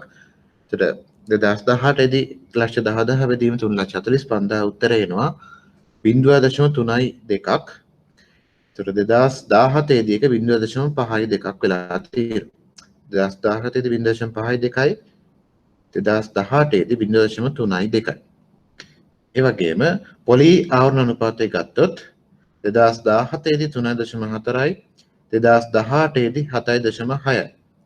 2017 දී 3.4යි 2018 දී 7.6යි. ඊළඟට බුලුවත්කම් අනුපාතය ගත්තොත් 2017 දී 0.47යි 7යි 2017 දී 0.47යි 7යි 2018 දී 0.2යි 8යි 2017 දී 0.4යි 7යි 2018 දී 0.2යි 8යි. කෙතෙන්දී හදලා බලන්න මේ උත්තරේ එනවද කියලා. එතන මේ අනුපාත තුනෙන් ඕනම දෙකක් හදලා හදුවොත් ලකුණු 5ක් ගන්න පුළුවන්. හරි. එහෙනම් අපි බලමු ඊළඟට ආපු ප්‍රශ්නේ තමයි 2019 සැප්තැම්බර්. අන්තිමට තිබ්බ එක්සෑම් එක ගත්තොත් ඒකේ දෙවෙනි ගානේ 3 වෙනි කොටස. ඒ කියවන 2019 සැප්තැම්බර් දෙවෙනි ගානේ 3 වෙනි කොටස. මේකනොත් අහන්නේ මේ ව්‍යාපාරයේ දිගුකාල නිපුණත්භාවය එහෙම නැත්නම් තෝලනය ගැන අදහස් දක්වන්න කියලා කියන්නේ. දිගුකාල නිපුණත්භාවය එහෙම නැත්නම් තෝලනය ගැන අදහස් දක්වන්න කියලා තියෙන්නේ. එතකොට ඒ සඳහා අපිට උඩ දීලා තියෙනවා අනුපාත කීපයක්. මේ අනුපාත ඔස්සේ අපි තීරණයක් ගන්න ඕනේ. මොකද වෙලා තියෙන්නේ? අපිට උඩ දීලා තියෙන අනුපාත වලින් මොනවද අපිට භාවිතා කරන්න පුළුවන්? දිගුකාල නිපුණත්භාවය ගැන අදහස් දක්වන්න මෙතන දීලා තියෙනවා උඩ ටේබල් එකක් නේද? වගුවක් දීලා තියෙනවා. ඒ වගුවෙන් අපිට මොනවද ගන්න පුළුවන්? ඉස්සෙල්ලා ඒක කියන බලන්න. මොකක්ද අපිට ගන්න පුළුවන් අනුපාත? දීලා තියෙන ඒවායින් මොනවද අපිට ගන්න පුළුවන් දිගුකාල නිපුණත්භාවය ගැන අදහස් දක්වන්න? debt to equity, ණය හිමිකම් අනුපාතය ගන්න පුළුවන්. තව ණය වත්කම් අනුපාතය, ණය වත්කම් අනුපාතය ගන්න පුළුවන්. ඊට තවත් තියෙනවා. තව මොනවද ගන්න පුළුවන්? times interest earned. කියන්නේ times interest earned කියලා කියන්නේ පොලි ආවරණ අනුපාතය. ඒතර මේ අනුපාත තුනම මේ සඳහා අපිට භාවිතා කරන්න පුළුවන්. ඒතර උත්තරේ ඉස්සලාම ලියන්න ඕනේ මොකක්ද? දීර්ඝකාල නිපුණත්භාවය නැත්නම් තෝලනයේ සඳහා අදහස් දැක්වීම සඳහා අනුපාත තුනක් භාවිතා කළ හැක. ඒ අනුපාත තමයි ණය හිමිකම් අනුපාතය, ණය වත්කම් අනුපාතය සහ පොලී ආවරණ අනුපාතය. ඊළඟට කියන්න ඕනේ මේ අනුපාතයන්ගේ වෙලා තියෙන වෙනස්කම්. ණය හිමිකම් අනුපාතය ගත්තොත් මොකද වෙලා තියෙන්නේ? හොඳ වෙලා නරක කළා. හොඳයි නරකයි.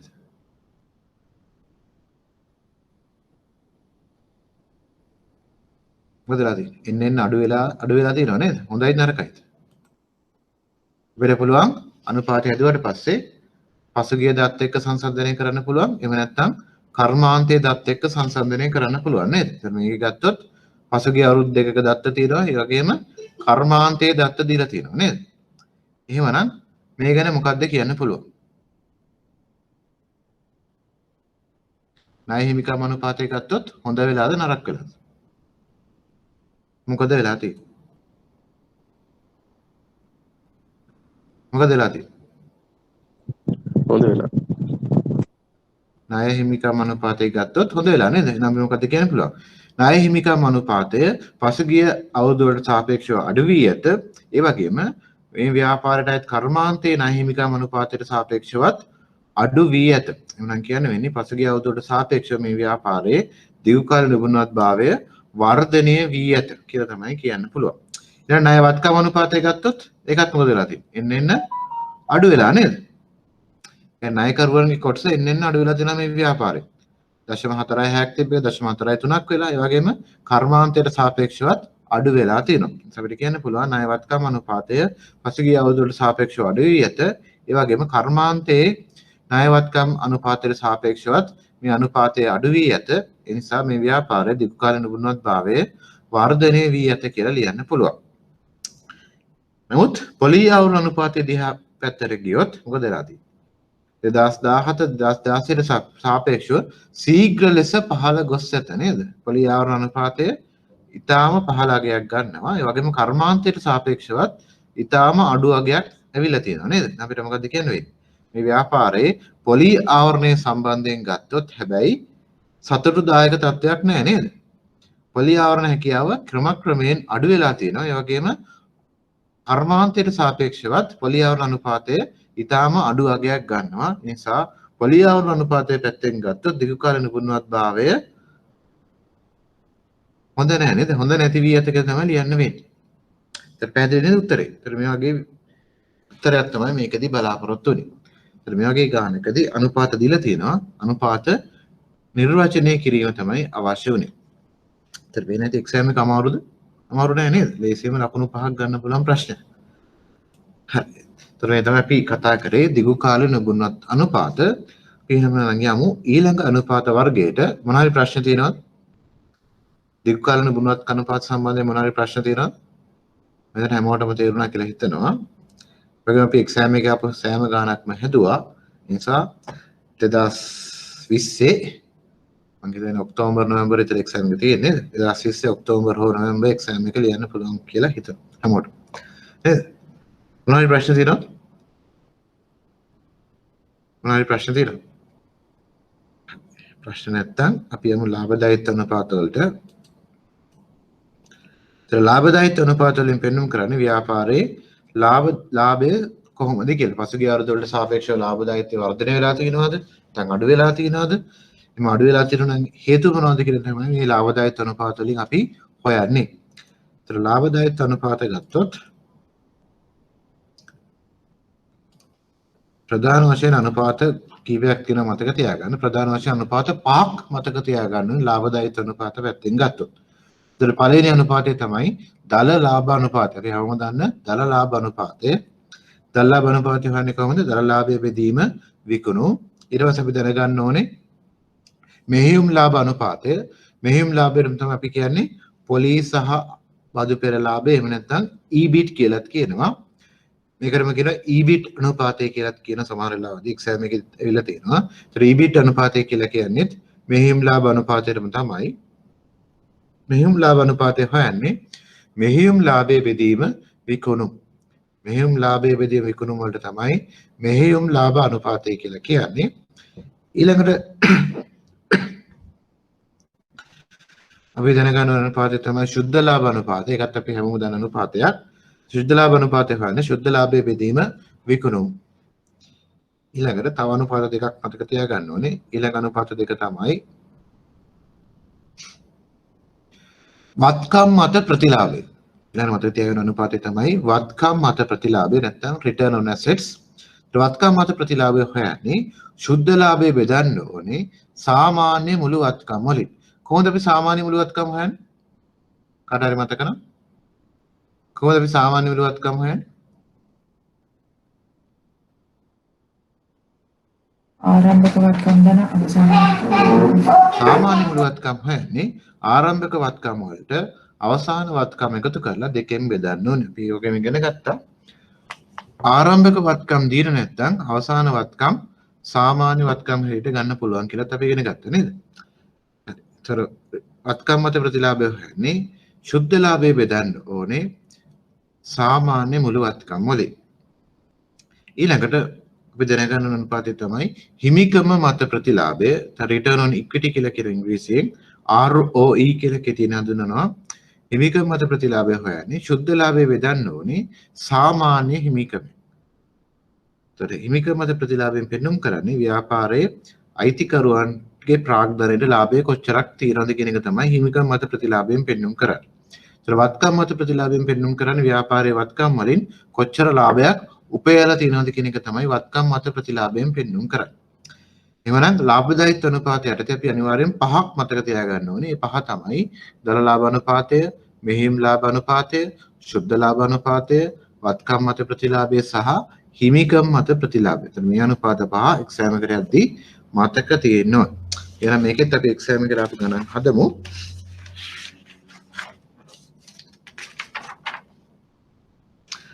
පළවෙනි ගාන තියෙනවා කටින් හෑන්ඩ් අවුට් එකේ.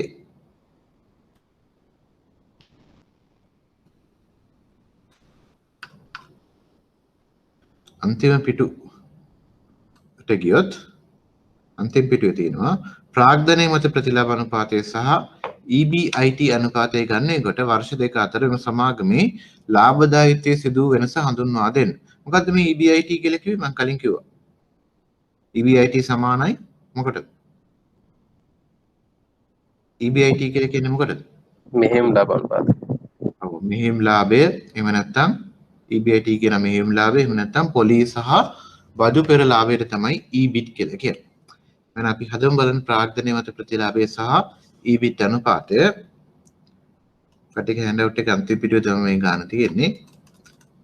ඉස්සල්ලාම හදමු ප්‍රාග්ධනයේ මත ප්‍රතිලාභය නැත්නම් මේකට හිමිකම් මත ප්‍රතිලාභය තමයි නිවැරදිම වචනේ වෙන්න ඕනේ හිමිකම් මත ප්‍රතිලාභය කියන එක. return on equity හදන්නේ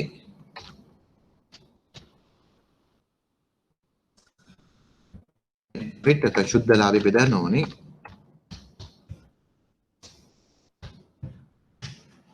සාමාන්‍ය හිමිකම average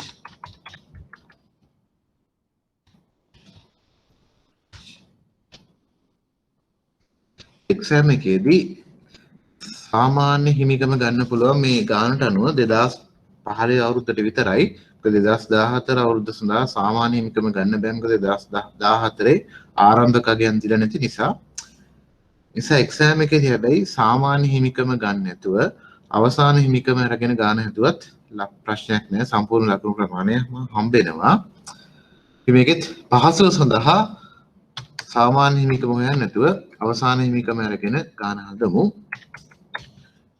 2014 දී ROE 2015 ගත්තොත් ශුද්ධ ලාභය දීලා තියෙන බදු වලට පසු ලාභය දීලා තියෙන 2000යි කියලා. 2000 බෙදීම හිමිකම දීලා තිබ්බා 20000යි කියලා නේද? 2000 බෙදීම 20000 තමයි 2015 සඳහා. ඒතර මේකම හදන්න පුළුවන් කොහොමද? 2000 බෙදීම සාමාන්‍ය හිමිකම නම් හදන්න පුළුවන්. සාමාන්‍ය හිමිකම හදන්නේ කොහොමද? 20000 එකතු කිරීම මේ අවුරුද්දේ ආරම්භයේ තිබ්බ 18000ක් බෙදීම දෙක. මේ ක්‍රම දෙකම හරි එක්සැක්ට්. මේ ක්‍රම දෙකෙන් කෝක හැදුවත් සම්පූර්ණ ලකුණු ප්‍රමාණය හම්බෙනවා. එහෙනම් 2000 බෙදීම 20000 ගත්තොත් උත්තරේ එනවා 0.1ක්. මොන අපිට මේක ප්‍රතිශත ලකුණක් කියලා හරවන්න පුළුවන්. 100ට ගත්තොත් 10%ක අගයක් ගන්න. ප්‍රතිශත ලකුණ ගැනීම අනිවාර්ය නෑ. ප්‍රතිශත ලකුණ නැතුව 0.1යි කියලා උත්තරේ තිබ්බත් හරි. තමයි කියන්නේ 0.1 කියලා කියන්නේ 10% කියන්නේ. ඊළඟට 2014ට ගත්තොත් 2014 ශුද්ධ ලාභය දීලා තියෙන 1860ක් හිමිකම තියෙනවා 18000. 2014 ගත්තොත් හැබැයි සාමාන්‍ය හිමිකම හොයන්න පුළුවන්ද? සාමාන්‍ය හිමිකම හොයන්න විදිහක් නැහැ. එයි ආරම්භක හිමිකම දීලා නැති නිසා නේද? එහෙනම් හදන්න පුළුවන් එකම ක්‍රමය මේක විතරයි. මේ විදිහට හදන්න බෑ 2014 අවුරුද්ද ගත්තොත්. 2014 උත්තරේ දීලා 1860 බෙදීම 18000 ඒ 0.1.3යි 100ට ගත්තොත්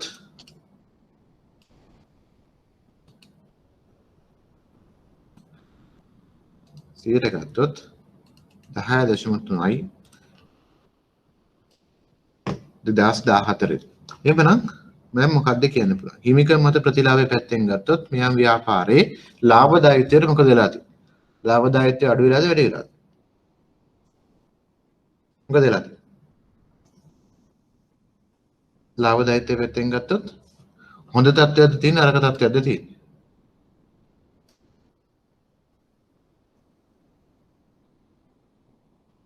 හොඳ තත්ත්වයක්ද නරක තත්ත්වයක්ද තියෙන්නේ?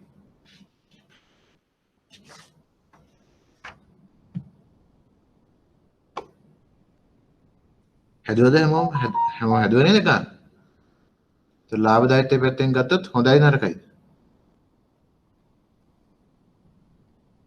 2014 10.3යි 3යි 2015 10ක් වෙලා. හොඳයිද නරකයිද? නරකයි. ලාභදායීත්වය 2016ට සාපේක්ෂව 2017 දී අඩු වී ඇත කියලා තමයි ලියන්න වෙන්නේ. උත්තර බිඳුව හිමිකම් මත ප්‍රතිලාභය ඊට පස්සේ අපිට හදන්න කියනවා EBIT අනුපාතය. EBIT අනුපාතය කියලා කියන්නේ මෙහෙයුම් ලාභ අනුපාතයට තමයි. EBIT අනුපාතය හොයන්නේ කොහොමද? පොලිස් සහ බදු පෙර ලාභය ගන්න ඕනේ.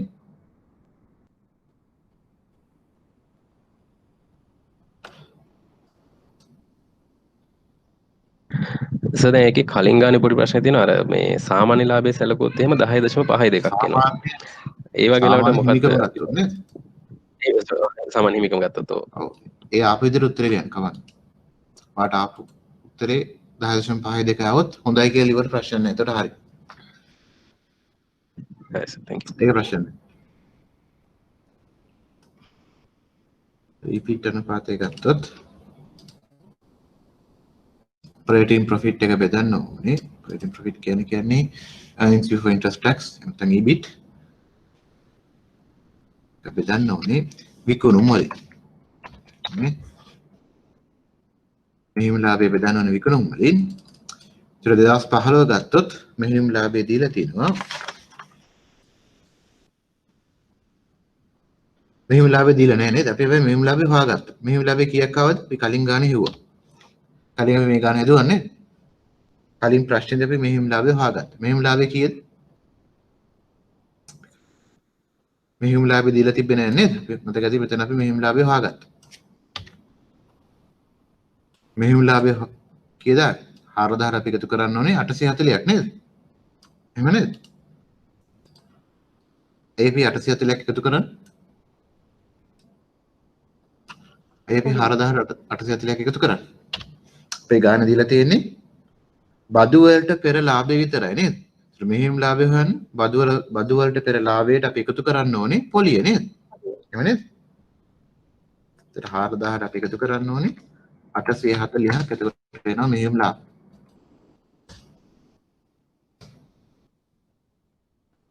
මෙහිම ලාභය පිටීම විකුණුම් තමයි EBIT අනුපාතය වෙන්නේ. ඒතර විකුණුම් දීලා තියෙන මේ ගානේ ශුද්ධ වෙළඳාම කියලා කියන විකුණුම් වලට 60000ක් දීලා තියෙනවා.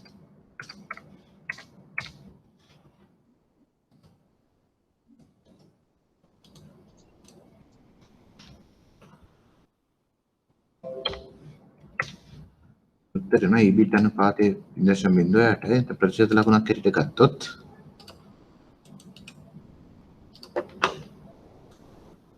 8.07ක් වෙනවා 100ට ගත්තොත්. ඒ වගේම 2015 ගත්තොත් 2014 ගත්තොත් 3750ට 840ක් එකතු කරන්න ඕනේ. 3750ට 840ක් එකතු කරලා බෙදන්න ඕනේ. විකරණ තියෙනවා 14 දී 56000ක්.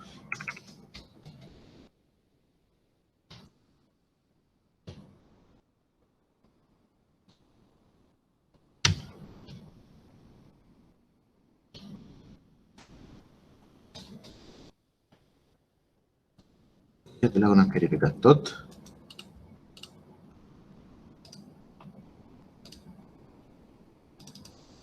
බෙදලා තියෙනවා. EBIT අනුපාතය ගත්තොත් බෙදලා තියෙනවා. හොඳයිද නරකයි? 2014 දී 8.2ක් තියෙනවා. නමුත් 2015 දී 8.07ක් වෙලා. හොඳයි නරකයි මේ අනුපාතය ගත්තොත්. මොකක්ද කියන්නේ බලන්න මේ අනුපාතය පැත්තෙන් ගත්තොත්. හොඳද නරක කරා?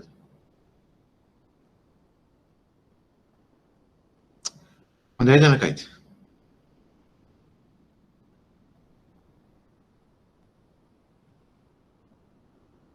එහෙනම් නේද මං කියන්නේ? නරකයි. ඔව් නරක කරා නේද? ඒ 2014ට සාපේක්ෂව 2015 දී මෙහියුම් ලාභ අනුපාතය අඩු වී ඇති. නම් අපිට කියන්න පුළුවන් මේ ව්‍යාපාරයේ ලාභදායීත්වය පැත්තෙන් ගත්තොත් 2014ට සාපේක්ෂව 2015 ලාභදායීත්වය අඩු වී ඇත. ඇයි ඒකට හේතුව? ඔයාලන් කියනවා ලාභදායීත්වය අඩු වෙන්න හේතුව මොකක්ද? ඒ ලාභදායීත්වය අඩු වෙන්න හේතුව. ඔයාලන් කියන බෑ.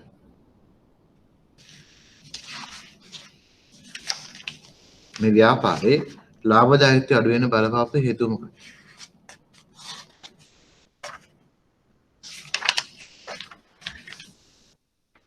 හිතා ගන්න බෑ. ඇයි මේ ව්‍යාපාරයේ ලාභදායීත්වය අඩු වුනේ? විකුණුම් වැඩි වෙලා තියෙනවද? මේක අපි මේ ප්‍රශ්නේ දෙවෙනි කොටසේ අපි හදුවා මොකක්ද? මේ ව්‍යාපාරයේ ණය හිමිකම් අනුපාතය හුවා නේද? ණය හිමිකම් අනුපාතයද මොකද වෙලා තියෙන්නේ? අපි කලින් හදුවා නේද? මේ කොටසේ අපි දෙවෙනි කොටසෙන් තිබ්බේ ණය හිමිකම් අනුපාතය හුවා නේද? ණය හිමිකම් අනුපාතය පැත්තෙන් ගත්තොත් 2017.78ක් වෙච්ච එක 0.7 දක්වා අඩු වෙලා තිබ්බා නේද? ඒ අඩු වුණා කියන එකේ තේරුම මොකක්ද?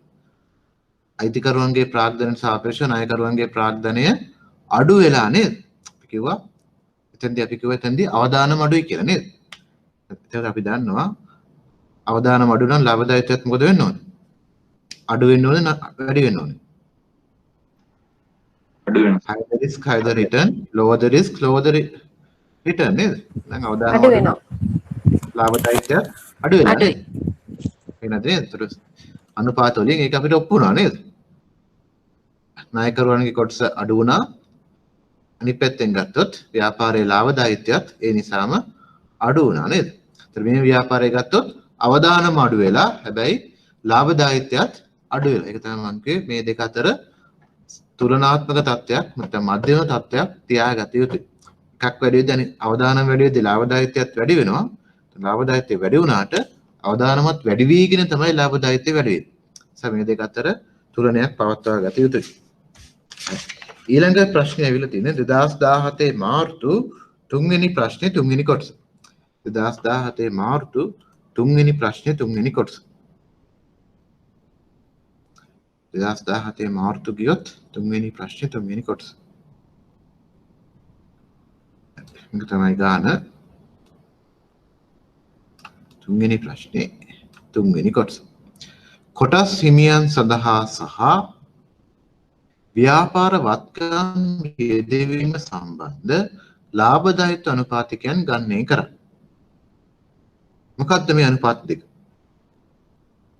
කියන්න බෑ. කොටස් හිමියන්ගේ ලාභදායීත්වය පෙන්වීම කරන අපි හදන්නේ මොකක්ද? අපි කතා කරමු. කොටස් හිමියන් සඳහා ලාභදායීත්වය පෙන්වීම කරන්න හදන අනුපාතය මොකක්ද? මොකක්ද අපි හදන අනුපාතය?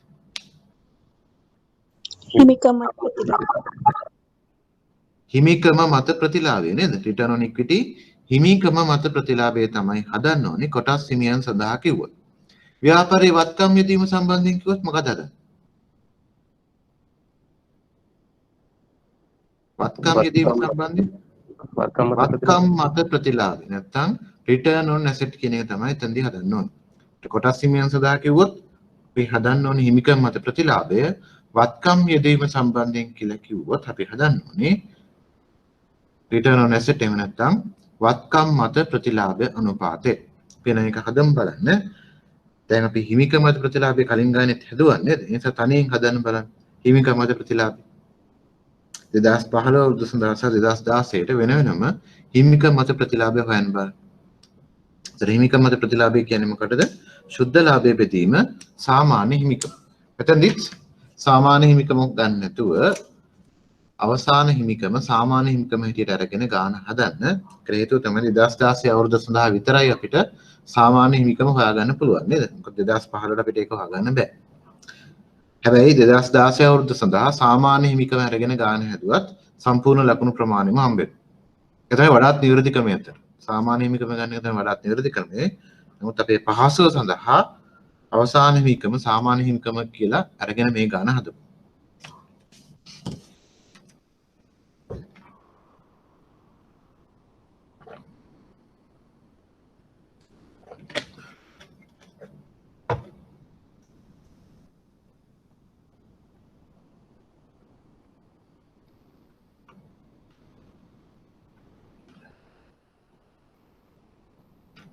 අපි හදන්න ඕනේ ROE හිමිකම් මත ප්‍රතිලාභය හදන්න ඕනේ 16ට සහ 2015ට.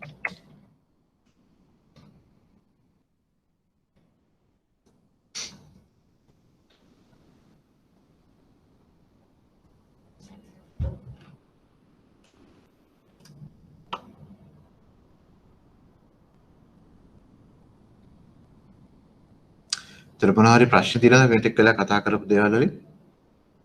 අපි මේ කතා කරන්නේ පස්වෙනි අනුපාත වර්ගය නේද? අපි මීට කලින් කතා කරා මුලින්ම අපි කතා කරා ක්‍රියාකාරී අනුපාත, ද්‍රවශීලතා අනුපාත, දිග්ගානන ගුණවත් අනුපාත. මේ අපි කතා කරන්නේ හතරවෙනි අනුපාත වර්ගයේ ලාභදායීත්ව අනුපාත. මේ කතා කරන්නේ හතරවෙනි අනුපාත වර්ගය. ඒතර එක්සෑම් එකේදී බොහෝ විට ගණන් ඇවිල්ලා තියෙන්නේ මේ අනුපාත වර්ග හතරෙන් විතරයි. හැමදාම වගේ ඇවිල්ලා තිබ්බා ද්‍රවශීලතා අනුපාත වලින්, ගුණවත් අනුපාත වලින් සහ ලාභදායීත්ව අනුපාත ගත්තොත් මේ තුනෙන් අනිවාර්යයෙන්ම හැමදාම වගේ ප්‍රශ්නයක් ඇවිල්ලා තිබ්බා.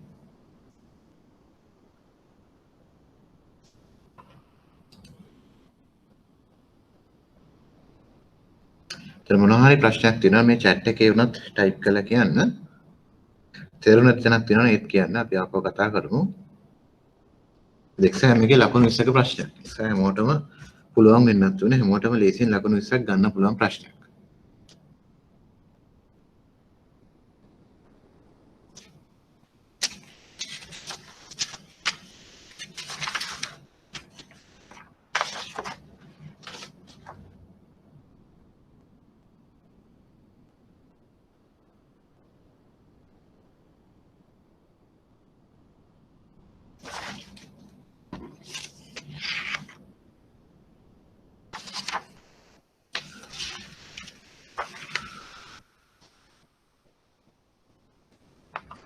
වෙනද එක්සෑම් එක එච්චරම අමාරු නෑ නේද? ගොඩක් අය ෆේල් වුණාට එක්සෑම් එක අමාරු නෑ නේද?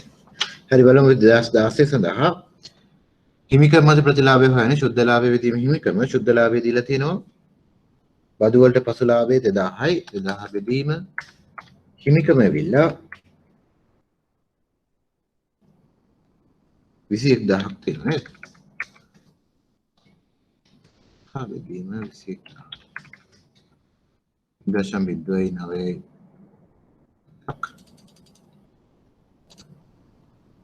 සිට 10ක් වගේ තියෙනවා. මේක ප්‍රතිශත ලකුණක් විදිහට ගත්තොත්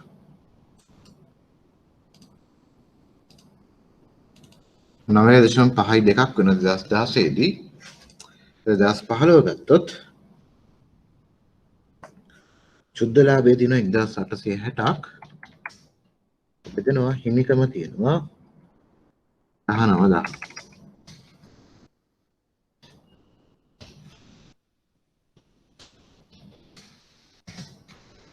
ඉන්දශම විද්‍යාවේ 97යි ප්‍රතිශත ලකුණක් විදිහට ගත්තොත්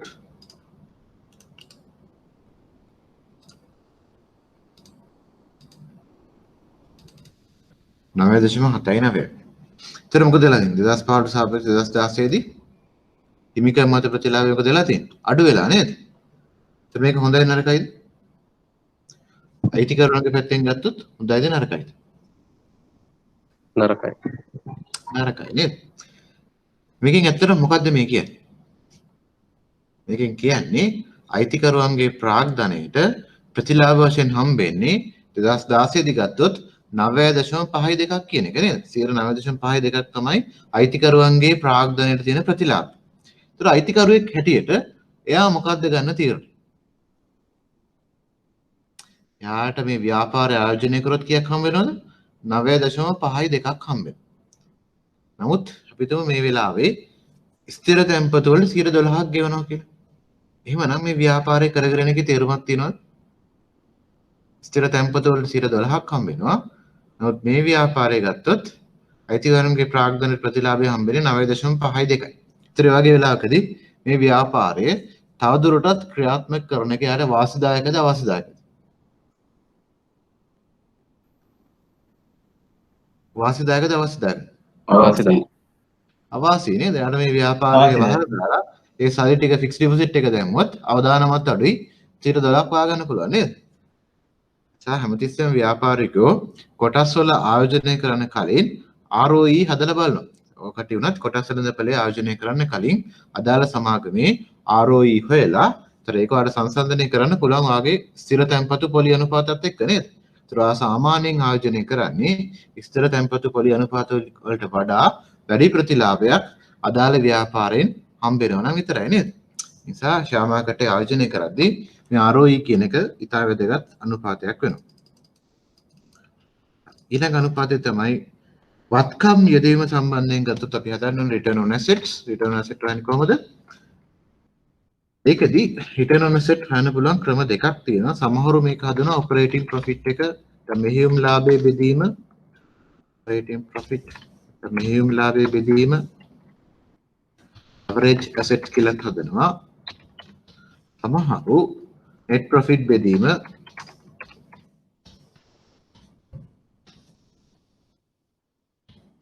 average assets කියලා හදනවා. ඒතර මේ දෙකම හරි මේ දෙකම කෝක හැදුවත් කමක් නැහැ. නමුත් exam එකේදී අපේ පොඩි ප්‍රශ්නයක් තියෙනවා. exam එකේදී marking scheme එකේ ඇවිල්ලා තිබෙ මේක. exam එකේදී marking scheme එකේ මේක ආපු නිසා අපි මේක හැදුවා කියලා වැරදි නෑ. මොකද මම papers බැලුවොත් මේ දෙකටම ලකුණු දෙනවා. සමහර finance දන්න අය papers බැලුවත් මේ දෙකටම ලකුණු හම්බ වෙනවා. නමුත් සමහර වෙලාවට ලකුණු නොලැබී යන්න පුළුවන් මේක හැදුවොත්. ඒ නිසා exam එකේදී මතක තියාගන්න මේ ක්‍රමයට හදන්න. net profit ගන්න නැතුව operating profit බෙදීම, මෙහෙයුම් ලාභය බෙදීම සාමාන්‍ය වත්කම් විදියට අරගෙන හදන්න. මෙහෙම හැදුවා කියලා වැරදි නෑ. නමුත් marking scheme එකේ ඉන්නේ මේක. එහෙනම් මෙහෙයුම් ලාභය අරගෙන හදමු. 2016 මෙහෙයුම් ලාභය කීයද? අපි කලින් කිව්වා නේද? බදු වලට පෙර ලාභය දීලා තිබ්බා. මේකට අපි එකතු කරන්න ඕනේ කොච්චරද? පොලිය අපි හෙව්වා. පොලියම හිතන අපිට ආවා 720ක් නේද? ඒත් මෙහෙයුම් ලාභය හොයාගෙන අපි මොකද කරන්නේ? 4000 අපි එකතු කරන්න ඕනේ 720ක්.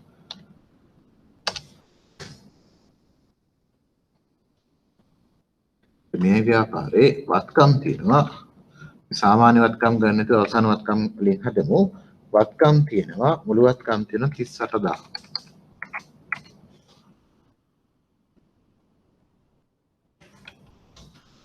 රේනවා ඉන්වර්ෂන් 1.2ක් ප්‍රතිශතයක් හැටියට ගත්තොත්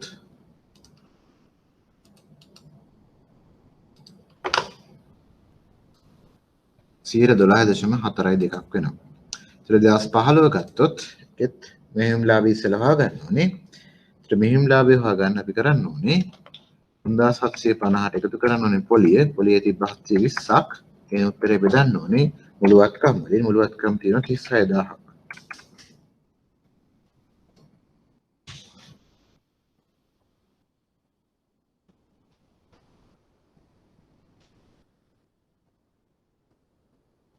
වෙනවා 0.124 එකක්. ප්‍රතිශත ලකුණක් හැටියට ගත්තොත් 12.42. එතකොට ඒ අනුපාතය ගත්තොත් අවුරුදු දෙක අතර වෙනස් වෙලා තියෙනවද?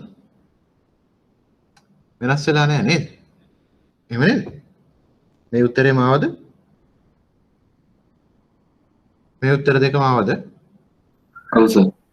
ඔව් වෙනසක් වෙලා නැහැ නේද? ඒ නිසා වත්කම් යෙදීම සම්බන්ධයෙන් ඇත්තටම අපිට අදහසක් දක්වන්න බෑ ඇත්තට. ඒ අවුරුදු දෙකේම අගයන් දෙක එක හා සමාන. අනිත් එක අපිට කර්මාන්තය දත්ත දීලත් නැහැ නිසා ඒ ගැන නම් අදහසක් දක්වන්න බෑ නේද? ඊළඟට මේ සම්බන්ධ ප්‍රශ්නයක් ඇවිල්ලා තියෙන්නේ.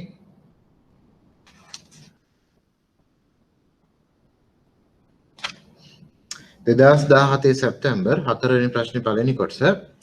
2017 සැප්තැම්බර් 4 වෙනි ප්‍රශ්නේ පළවෙනි කොටස.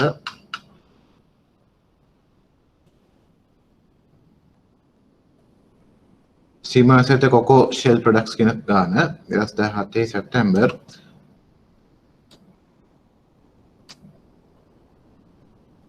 4 වෙනි ප්‍රශ්නේ පළවෙනි කොටස. වසර දෙක අතර ලාභදායීත්ව අනුපාතයන්ගේ වෙනස් වීම ඇගීමට ලක් කරන්න. ඒතර ලාභදායීත්ව අනුපාත කිව්වොත් අපි දන්නවා අනුපාත වර්ග පහක් තියෙනවා නේද? මොනවද අනුපාත වර්ග පහ? ශුද්ධ ලාභ අනුපාතය, මෙහෙයුම් ලාභ අනුපාතය, දර ලාභ අනුපාතය, වත්කම් මත ප්‍රතිලාභය සහ හිමිකම් මත ප්‍රතිලාභය. ඒතර මේ වගේ ප්‍රශ්නයක් ඇහුවොත් අනුපාතය කියන්නේ නැතුව මේ පහම හදන්න. පොඩි වෙලාවකයි හම්වන්නේ මේ පහම හදලා උත්තරේ ලියන්න. එක්සෑම් එකේ බලාපොරොත්තු වුණේ අනුපාත වර්ග දෙකක් විතරයි. නමුත් පහම හදන්න මොකද මාකින් ස්කීම් එකේ මොකක් වේද කියලා දන්නේ නැති නිසා.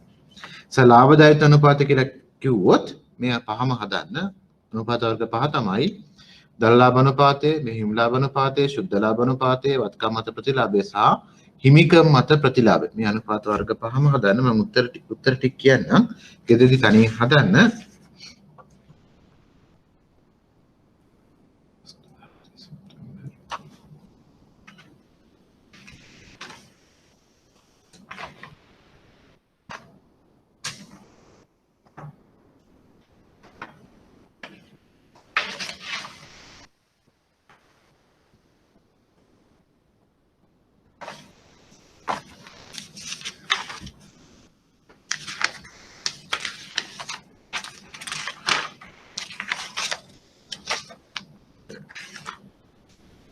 එතකොට ඇත්තටම මාකි ස්කීම් එක ඇවිල්ලා තියෙන්නේ දීලා තියෙන්නේ දල ලාභ අනුපාතිකය සහ ශුද්ධ ලාභ අනුපාතිකය විතරයි. නමුත් අපි කෝකටත් පරිස්සම් වෙන්න ඕන නිසා අනුපාත වර්ග පහම එක්සෑම් එකේ හදලා පෙන්නන්න. මාකි ස්කීම් එකේ තියෙන උත්තර දෙක විතරක් මම කියන්නම්.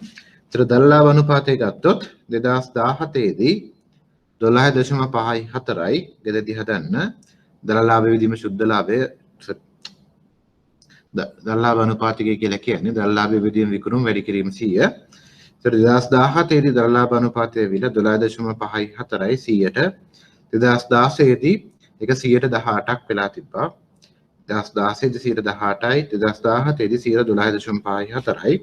ඒ වගේම ශුද්ධ ලාභාන්තිකයට ශුද්ධ ලාභ අනුපාතය ගත්තොත් ශුද්ධ ලාභ විදීම විකුණුම් වැඩි කිරීම 100. 2017 දී ශුද්ධ ලාභ අනුපාතය 100ට 3.38යි. 2016 දී ශුද්ධ ලාභ අනුපාතිකය 3.36යි. ඒකත් එහෙනම් ගෙදරදී හදලා බලන්න මේ උත්තරේ එනවද කියලා. කාලය ඉතුරු කරගෙන ඕන නිසා අපි ටික කරමු ටක් ගාලා.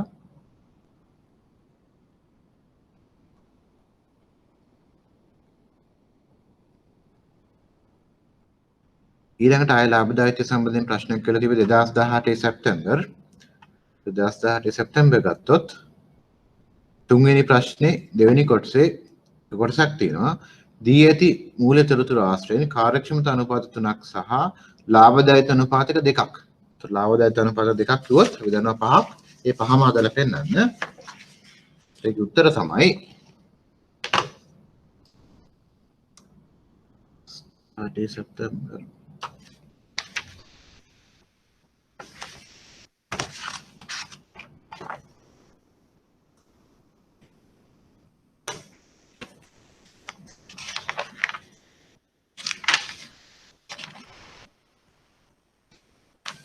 එතකොට මේකේ හදලා තිනවා මෙහෙයුම් ලාභ අනුපාතය හදලා තියෙනවා. ඒතර මෙහෙයුම් ලාභ අනුපාතය ගත්තොත් උත්තරේ තියෙනවා 9.49. 9.49 මෙහෙයුම් ලාභ අනුපාතය. ශුද්ධ ලාභ අනුපාතය 4.14යි. හිමිකම් මත ප්‍රතිලාභය 15.11යි. වත්කම් මත ප්‍රතිලාභය 14.08යි. ආයෙ උත්තර ටික කියන්නම්. මෙහෙයුම් ලාභ අනුපාතිකය 9.49යි. ශුද්ධ ලාභ අනුපාතිකය 4.14යි. හිමිකම් මත ප්‍රතිලාභය 15.11යි. වත්කම් මත ප්‍රතිලාභය 14.08යි. එතෙන්දී හදලා බලන්න මේ උත්තර එනවාද කියලා. ආවෙ නැත්නම් ඊළඟ දවසේ කියන අපි ආයෙ හදමු.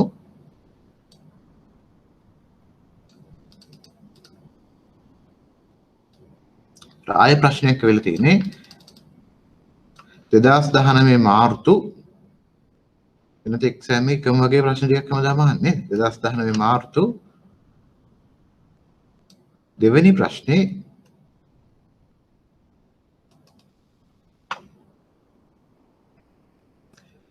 දෙවෙනි ප්‍රශ්නේ හතරවෙනි කොටසෙන් අහනවා වසර දෙක සඳහා සීමාන්තයට VTLE ලාභදායක අනුපාත 3ක් ගණනය කර ඒ පිළිබඳව ඔබේ අදහස් දක්වන්න. මේකේ උත්තර ටික කියන්න.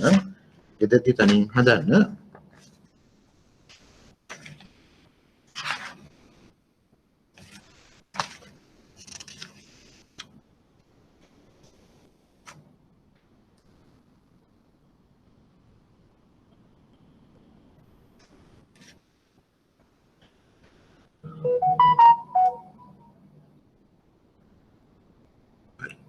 දලලාභ අනුපාතිකයේ උත්තර ගත්තොත් 2017 දී 127.4යි 2018 දී 134.4යි 2017 දී දලලාභ අනුපාතිකයේ 127.4යි 2018 දී දලලාභ අනුපාතිකයේ 34.4යි. ඒතර මෙහෙයුම් ලාභ අනුපාතය ගත්තොත් 2017 දී 112.9යි 2018 දී 16.9යි. මෙහෙයුම් ලාභ අනුපාතිකය ගත්තොත් 2017 දී 112.9යි 2018 දී 116.9යි.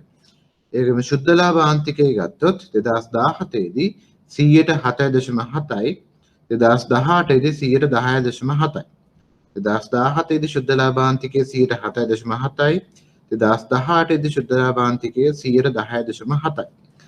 ඒ වගේම හිමිකම් මත ප්‍රතිලාභය ගත්තොත් 2017 දී 132.2යි 2018 දී 132.8යි 2017 දී හිමිකම් මත ප්‍රතිලාභය 132.2යි 2018 දී 132.8ක් වෙනවා 100ට. ඊළඟට හරි මේ අනුපාත හතර තමයි උත්තරයට දීලා තියෙන්නේ. ඒත් මේ හතරෙන් ඕනම තුනක් හදන්න පුළුවන්. ඊට අමතරව තව එකක් තියෙනවා. වත්කම් මත ප්‍රතිලාභය උනත් හදන්න පුළුවන්. හරි. ඊළඟට එක්සෑම් එකේ පේපර් එකක් වෙලා තියෙන අන්තිමට තිබ්බ එක්සෑම් පේපර් එකේ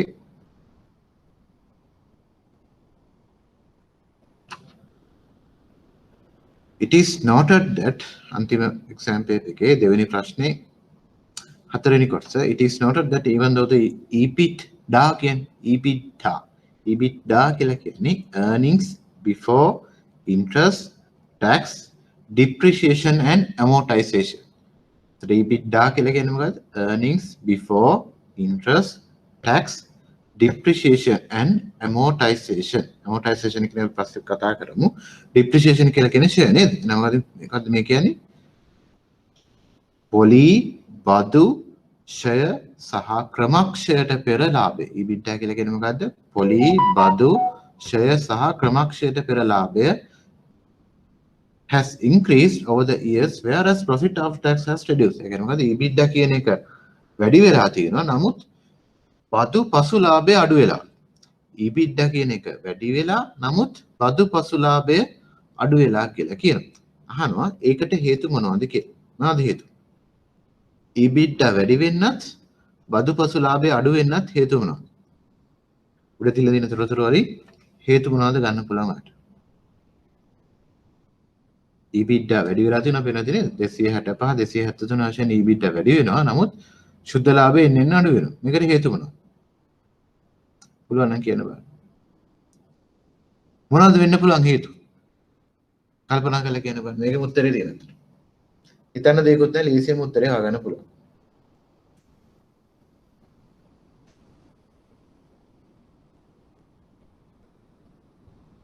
මොකද උත්තරේ? හේතු දෙකක්වත් අඩුම ගානේ කියන්න පුළුවන් වෙනවා. මොකක්ද වෙලා තියෙන්නේ? EBITDA කියන එක වැඩි වෙලා තියෙනවා. නමුත් profit after tax එක අඩු වෙනවා. හේතුව මොනවද? කාට හරි එකක් හරි කියන්න පුළුවන්. පොලි වැඩි වෙන්නේ නැති. ලේසි උත්තරය අතරම හොයාගන්න. EBITDA වලින් profit after tax ගන්න කොහොමද? EBITDA වලින් මොනවද අඩු කරන්න ඕනේ?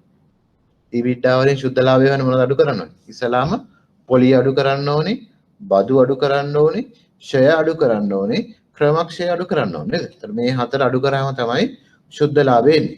මේකට හේතුව මොකක්ද? වෙන්න පුළුවන් මේ හතරේ ඕනෑම එකක් වැඩි වීම නිසා සුද්ධ ලාභය අඩු වෙන්න පුළුවන් නේද? පොලි වැඩි වුණොත් සුද්ධ ලාභය අඩු වෙයි. පොලිය කියන එක වැඩි වුණොත් සුද්ධ ලාභය අඩු වෙනවා. ටැක්ස් කියන එක වැඩි වුණොත් සුද්ධ ලාභය අඩු වෙනවා.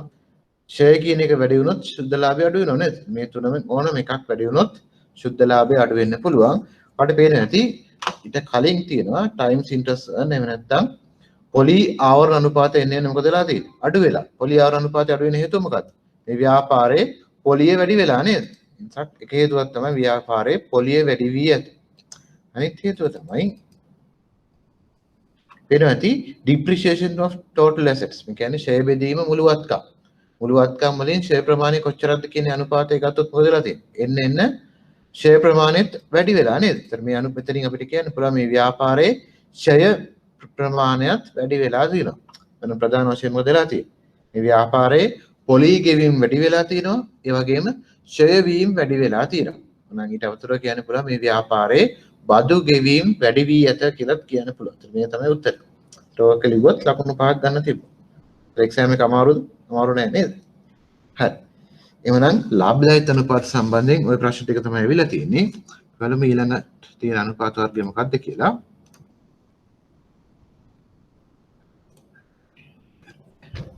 ඊට කලින් ඩූපොන්ට් සමීකරණය කියලා එකක් තියෙනවා.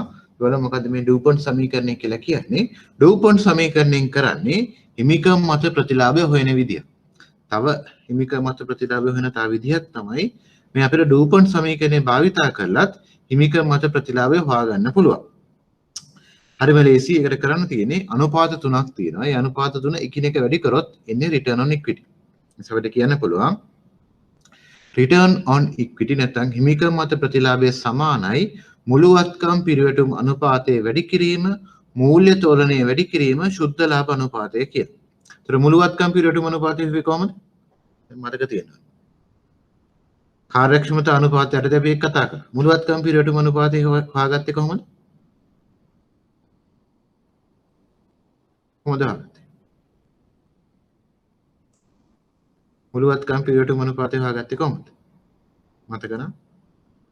මුළුවත්කම් පිරිවැටුම් අනුපාතය කියන්නේ මොකක්ද? විකුණුම් වලින් මුළුවත්කම්. විකුණුම් සාමාන්‍ය වත්කම් නේද? නේද? ඔව්. විකුණුම් බෙදීම සාමාන්‍ය වත්කම් තමයි මුළුවත්කම් පිරිවැටුම් අනුපාතය කියලා කියන්නේ. එවන ශුද්ධ ලාභ අනුපාතය කියලා කිව්වේ? ඒක නම් අපි හැමෝම දන්නවා ශුද්ධ ලාභයේ බෙදීම විකුණුම් නේද?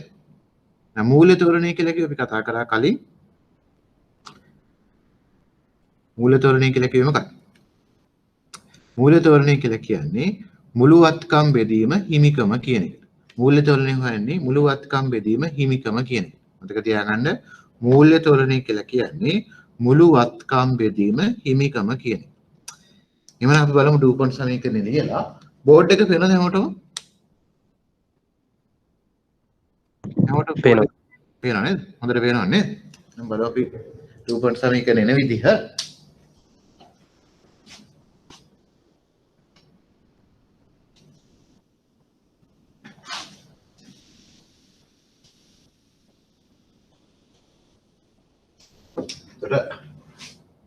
ROE තමයි ඩූපොන්ට් සමීකරණයෙන් හොයන්නේ. ROE කියලා කියන්නේ මොකක්ද? හිමිකම් මත ප්‍රතිලාභ. ROE කිව්වේ කොහොමද? ROE කියන්නේ කොහොමද? ශුද්ධ ලාභයේ බෙදීම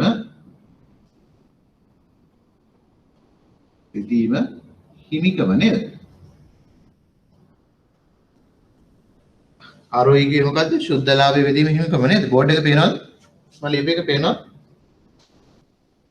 වෙනස්. ROE සමානයි මේකට අනුව මොනවද වැඩි කරන්නේ? net profit කියන එක වැඩි කරන්න ඕනේ. ඒක සුද්ධ ලාභ අනුපාතය වැඩි කිරීම. net profit කොහොමද වෙන්නේ? net profit කොහොමද? net profit කියන්නේ සුද්ධ ලාභයේ බෙදීම විකුණුම් නේ. සුද්ධ ලාභයේ බෙදීම විකුණුම් තමයි net profit කියලා කියන්නේ. net profit ratio කියලා කියන්නේ. මේක වැඩි කරන්න ඕනේ මුළු වත්කම් පිරිවැටුම් අනුපාතය total asset turnover ratio මුළු වත්කම් පිරිවැටුම් අනුපාතය මුළු වත්කම් පිරිවැටුම් අනුපාතය වෙන්නේ කොහොමද? ඒ තමයි සුද්ධ ලාභ අනුපාතය මුළු වත්කම් පිරිවැටුම් අනුපාතය සමානයි විකුණුම් බෙදීම වත්කම් නේද? සාමාන්‍ය වත්කම් නැත්නම් වත්කම් කිරීම ගමු ලේසියට විකුණුම් බෙදීම වත්කම් තමයි මුළු වත්කම් පිරිවැටුම් අනුපාතය කියලා කිව්වේ. ඊළඟට වැඩි කරන්න ඕන එක ෆයිනෑන්ෂල් ලිවරේජ්. ෆයිනෑන්ෂල් ලිවරේජ් කියන්නේ මූල්‍ය තෝරණය. මූල්‍ය තෝරණය කියලා කිව්වේ මොකද්ද? වත්කම් බෙදීම ව්‍යාපාරයේ වත්කම් බෙදීම හිමිකම කියන එක. මේක තමයි ඩූපන් සමීකරණය. මේ කොටම තමයි ඩූපන් සමීකරණය කියලා කියන්නේ. ඩූපන් සමීකරණයෙන් එන්නේ මොකද්ද? හිමිකම් මත ප්‍රතිලාභය. සර් මෙහෙම තියෙද්දි අපිට මොකද කරන්න පුළුවන්? මේ විකුණුම් වලට විකුණුම් කැපිලා නේද? නේද? ඊළඟට මේ වත්කම් වලට වත්කම් කැපිලා. අන්තිමට ඉතුරු වෙන්නේ මොකක්ද? සුද්ධ ලාභයේ බෙදීම හිමිකම. සුද්ධ ලාභයේ බෙදීම හිමිකම කියන්නේ මොකක්ද? අන්තිමට. සුද්ධ ලාභයේ බෙදීම හිමිකම කියලා කියන්නේ හිමිකම් මත ප්‍රතිලාභය නේද? ඒතර මේ තමයි ඩූපන් සමීකරණය හැදෙන විදිය. පැහැදිලිද? තේරුණාද? තේරුණ නැද්ද? තේරුණ නැතයි කියලා දෙන්නම්. මේක තේරුණා නැද්ද? තේරුණා. මාව ඇහෙන්නේ නැද්ද? මැසේජ් එකක් දාලා තියෙනවා ඇහෙන්නේ නැහැ කියලා. ආයෙ කියලා දෙන්න සර්. හරි. ඩූපන් සමීකරණයෙන් අපි හොයන්නේ හිමිකම් මත ප්‍රතිලාභය. හිමිකම් මත ප්‍රතිලාභය කොහොමද වන්නේ? මතක් කරොත් හිමිකම් මත ප්‍රතිලාභය සමානයි සුද්ධ ලාභයේ බෙදීම හිමිකම නේද? එහෙම නේද? එහෙමද නැද්ද? හිමිකම් මත ප්‍රතිලාභය හොයන්නේ කොහොමද? සුද්ධ ලාභයේ බෙදීම හිමිකම. හරි. සුද්ධ ලාභයේ බෙදීම හිමිකම. මේ තමයි හිමිකම් මත ප්‍රතිලාභය වෙන විදිය. මේ පැත්තේ තියෙන්නේ. මේ තියෙන්නේ හිමිකම. ඊළඟ අපි කිව්වා ඩූපන් සමීකරණය යටතේ අනුපාත තුනක් එකිනෙක වැඩි කරන්න ඕනේ කියලා. ඒකෙන් පළවෙනි අනුපාතය තමයි සුද්ධ ලාභ අනුපාතය නේද? ඒතර සුද්ධ ලාභ අනුපාතය හොයන්නේ කොහොමද? අපි කතා කරා සුද්ධ ලාභ අනුපාතය සමානයි සුද්ධ ලාභයේ බෙදීම විකුණුම් නේද? සුද්ධ ලාභ අනුපාතිකයේ සමානයි සුද්ධ ලාභයේ බෙදීම විකුණුම්. ඒතර සුද්ධ ලාභ අනුපාතිකය වැඩි කරන්න ඕනේ මුළු වත්කම් පිරිවැටුම් අනුපාතිකය. ඒතර මුළු වත්කම් පිරිවැටුම් අනුපාතිකය හොයන්නේ කොහොමද? කලින් කතා කරා කාර්යක්ෂමතා අනුපාතය යටතේ විකුණුම් බෙදීම වත්කම් නේද? සාමාන්‍ය වත්කම් ගන්නත් පුළුවන් කමන්නේ. ඒතර මුළු වත්කම් පිරිවැටුම් අනුපාතිකය හොයන්නේ විකුණුම් බෙදීම වත්කම්.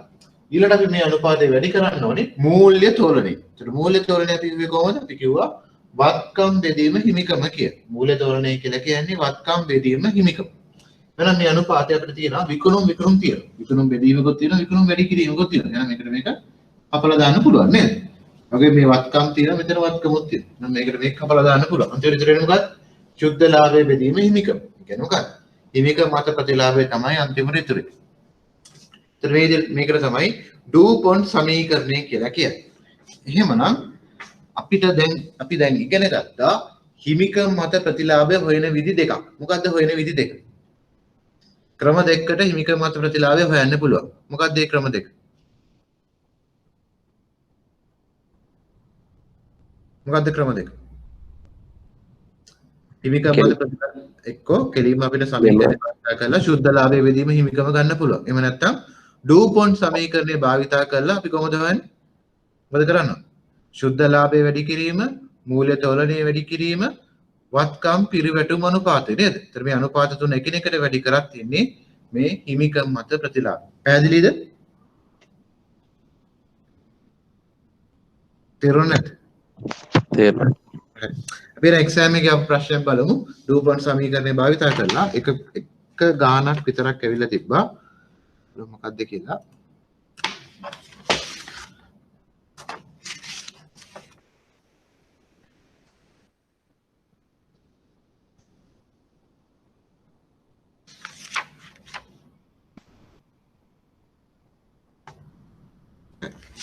ඩූපොන්ට් සමීකරණයෙන් ඇවිල්ලා තියෙනවා 2018 මාර්තු.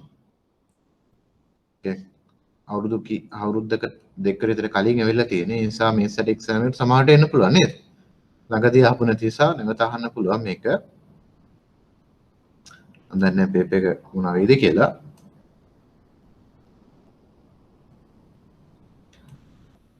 මේක තමයි ගාන 2018 මාර්තු තුන්වෙනි ප්‍රශ්නේ තුන්වෙනි කොටස. අහන්නේ මොකක්ද? ඩූපොන්ට් විශ්ලේෂණයේ තේරුම සැකෙමින් පැහැදිලි කරන්න. ඒතර ඩූපොන්ට් විශ්ලේෂණය පැහැදිලි කරන්නකෝ ඩූපොන්ට් සමීකරණය ලියන්න. ඩූපොන්ට් සමීකරණය සමානයි මොකද්ද? ඩූපොන්ට් සමීකරණය කියන්නේ මොකද්ද? හිමිකම් මත ප්‍රතිලාභය සමානයි ශුද්ධ ලාභ අනුපාතිකයේ වැඩි කිරීම වත්කම් පිරිවැටුම් අනුපාතිකයේ වැඩි කිරීම මූල්‍ය තොලන. ඒක තමයි ඉස්සෙල්ලාම ලියන්නේ. එතකොට මේ ඩූපොන්ට් සමීකරණයෙන් අපිට හොයාගන්න පුළුවන් හිමිකම මත ප්‍රතිලාභ. ඒක ටික තමයි ඉස්සෙල්ලාම ලියන්න ඕන දේ. එතකොට ඩූපොන්ට් සමීකරණය කියලා කියන්නේ මොකද්ද? හිමිකම් මත ප්‍රතිලාභය සමානයි ශුද්ධ ලාභ අනුපාතිකයේ වැඩි කිරීම වත්කම් පිරිවැටුම් අනුපාතිකයේ වැඩි කිරීම මූල්‍ය තෝලනය. ඒක තමයි ඉස්සෙල්ලාම ලියන්න ඕන. ඊළඟට කියනවා පැහැදිලි කර සාධක තුන සහිත ඩූපොන්ට් විශ්ලේෂණය භාවිතා කරමින් සීමා සහිත HNB-හි ස්කන්ධයේ මත ඉපයුම් ගණනය කරන්න. අපිට මොකද කියන්නේ? ස්කන්ධයේ මත ඉපයුම් හොයන්න කියලා කියනවා. නැත්නම් හිමිකම් මත ප්‍රතිලාභය හොයන්න කියලා කියනවා. ඩූපොන්ට් සමීකරණය භාවිතා කරලා. එහෙනම් ඩූපොන්ට් සමීකරණය භාවිතා කරන අපි ගන්න මොනවද තියෙනවද ඉස්සෙල්ලාම? මොනවද අපි හොයාගන්න? ඩූපොන්ට් සමීකරණය ගද්දී අපි ඉස්සෙල්ලාම හොයාගන්න ඕනේ මොනවද? අපි වෙන හොයාගන්න ඕනේ ශුද්ධ ලාභ අනුපාතිකය හොයාගන්න ඕනේ. මුළුවත්කම් පිරිවැටුම් අනුපාතිකය හොයාගන්න ඕනේ. මූල්‍ය තෝලනය හොයාගන්න ඕනේ. එවන අපි මේ සමීකරණ අගයන් ආදේශ කරොත් බෝඩ් එකේ පේන ඇති කියලා මම හිතනවා. ශුද්ධ ලාභය හොයද්දී මොකද කරන්නේ? දීලා තියෙන තොරතුරු වලින් ශුද්ධ ලාභය හොයන්නේ කොහොමද? ශුද්ධ ලාභය දීලා තියෙනවා 4260ක්. 4260 විදීම විකුණුම් තියෙනවා. මේ ව්‍යාපාරයේ විකුණුම් තියෙනවා 56200. 4260 විදීම 56200 වැඩි කිරීම මුළුවත්කම් පිරිවැටුම් අනුපාතිකයේදී මුළුවත්කම් පිරිවැටුම් අනුපාතිකයේදී කරන්නේ අපි මොකද්ද? විකුණුම් බෙදීම වත්කම්. විකුණුම් කොච්චරක් තියෙනවද? 56200. තුන් තියෙනවා 56200ක්.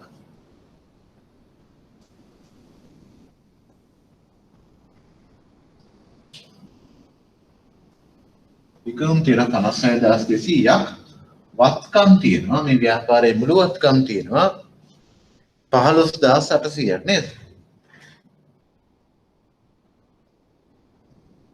15800ක්.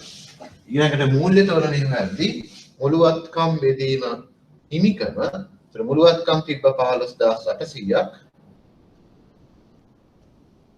හිමිකම තියෙන මේ ව්‍යාපාරේ ස්කන්ධය කියලා කියන හිමිකමට තමයි හිමිකම තියෙනවා 13000. එතන මේක සුළු කරාම එන්නේ හිමිකම් මත ප්‍රතිලාභ. බෝඩ් එක පේනවද? මේ දීලා තියෙන ටික ඉලක්කම් ටික සුළු කරාම එන්නේ හිමිකම් මත ප්‍රතිලාභ. බෝඩ් එක පේනවද? පේනවා සර්. එහෙනම් අපිට මොකද කරන්න පුළුවන්? අර මම ඉස්සෙල්ලා කිව්වා වගේ මේකට මේක කැපිලා යනවා නේද? 56200ට 56200 කපන්න පුළුවන්. 15800 15800 කපන්න. අන්තිමට ඉතුරු වෙන්නේ මොකක්ද? 4260 බෙදීම 13000. එනවා අපිට හිමිකම් මත ප්‍රතිලාභ. ඒක තමයි බලාපොරොත්තු වෙච්ච උත්තරේ. උත්තරේ කීයද? 4260 බෙදීම 13000.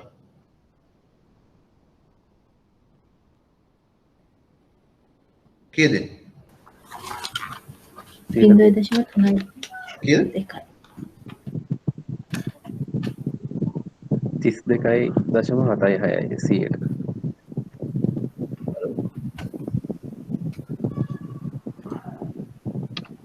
අපදාස් 260 බෙදීම 3000. 32.77ක් වෙනුන් 132.77ක්. හරියට හදුවොත් වෙනුන් 132.77. ඒ උත්තරය ආවද මොකටද?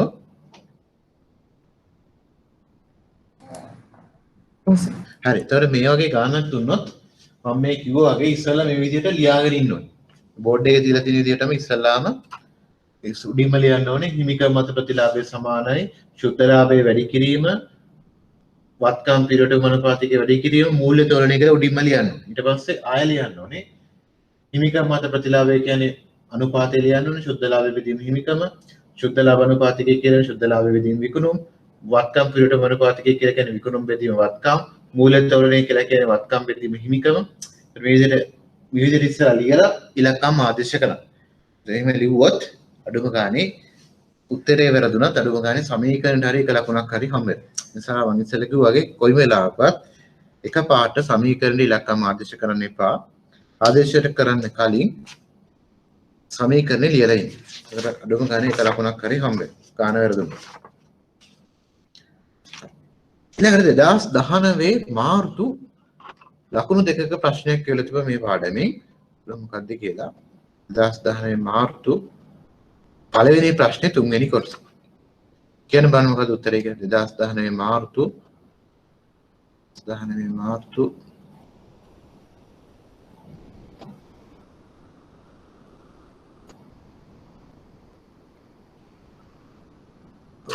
2019 මාර්තු පළවෙනි ප්‍රශ්නේ තුන්වෙනි කොටස ඩියුපොන්ට් විශ්ලේෂණයේදී සංරචක අනුපාතයක් නොවන්නේ මින් කවරක්? මොකද උත්තරේ?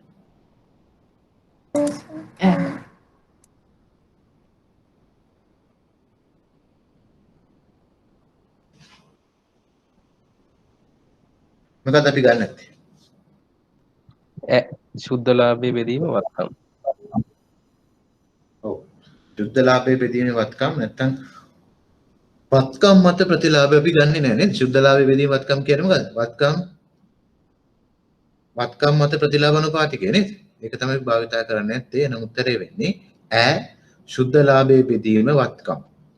මතක තියාගන්න කියලා විතරක් උත්තරේ ලියන්න එපා.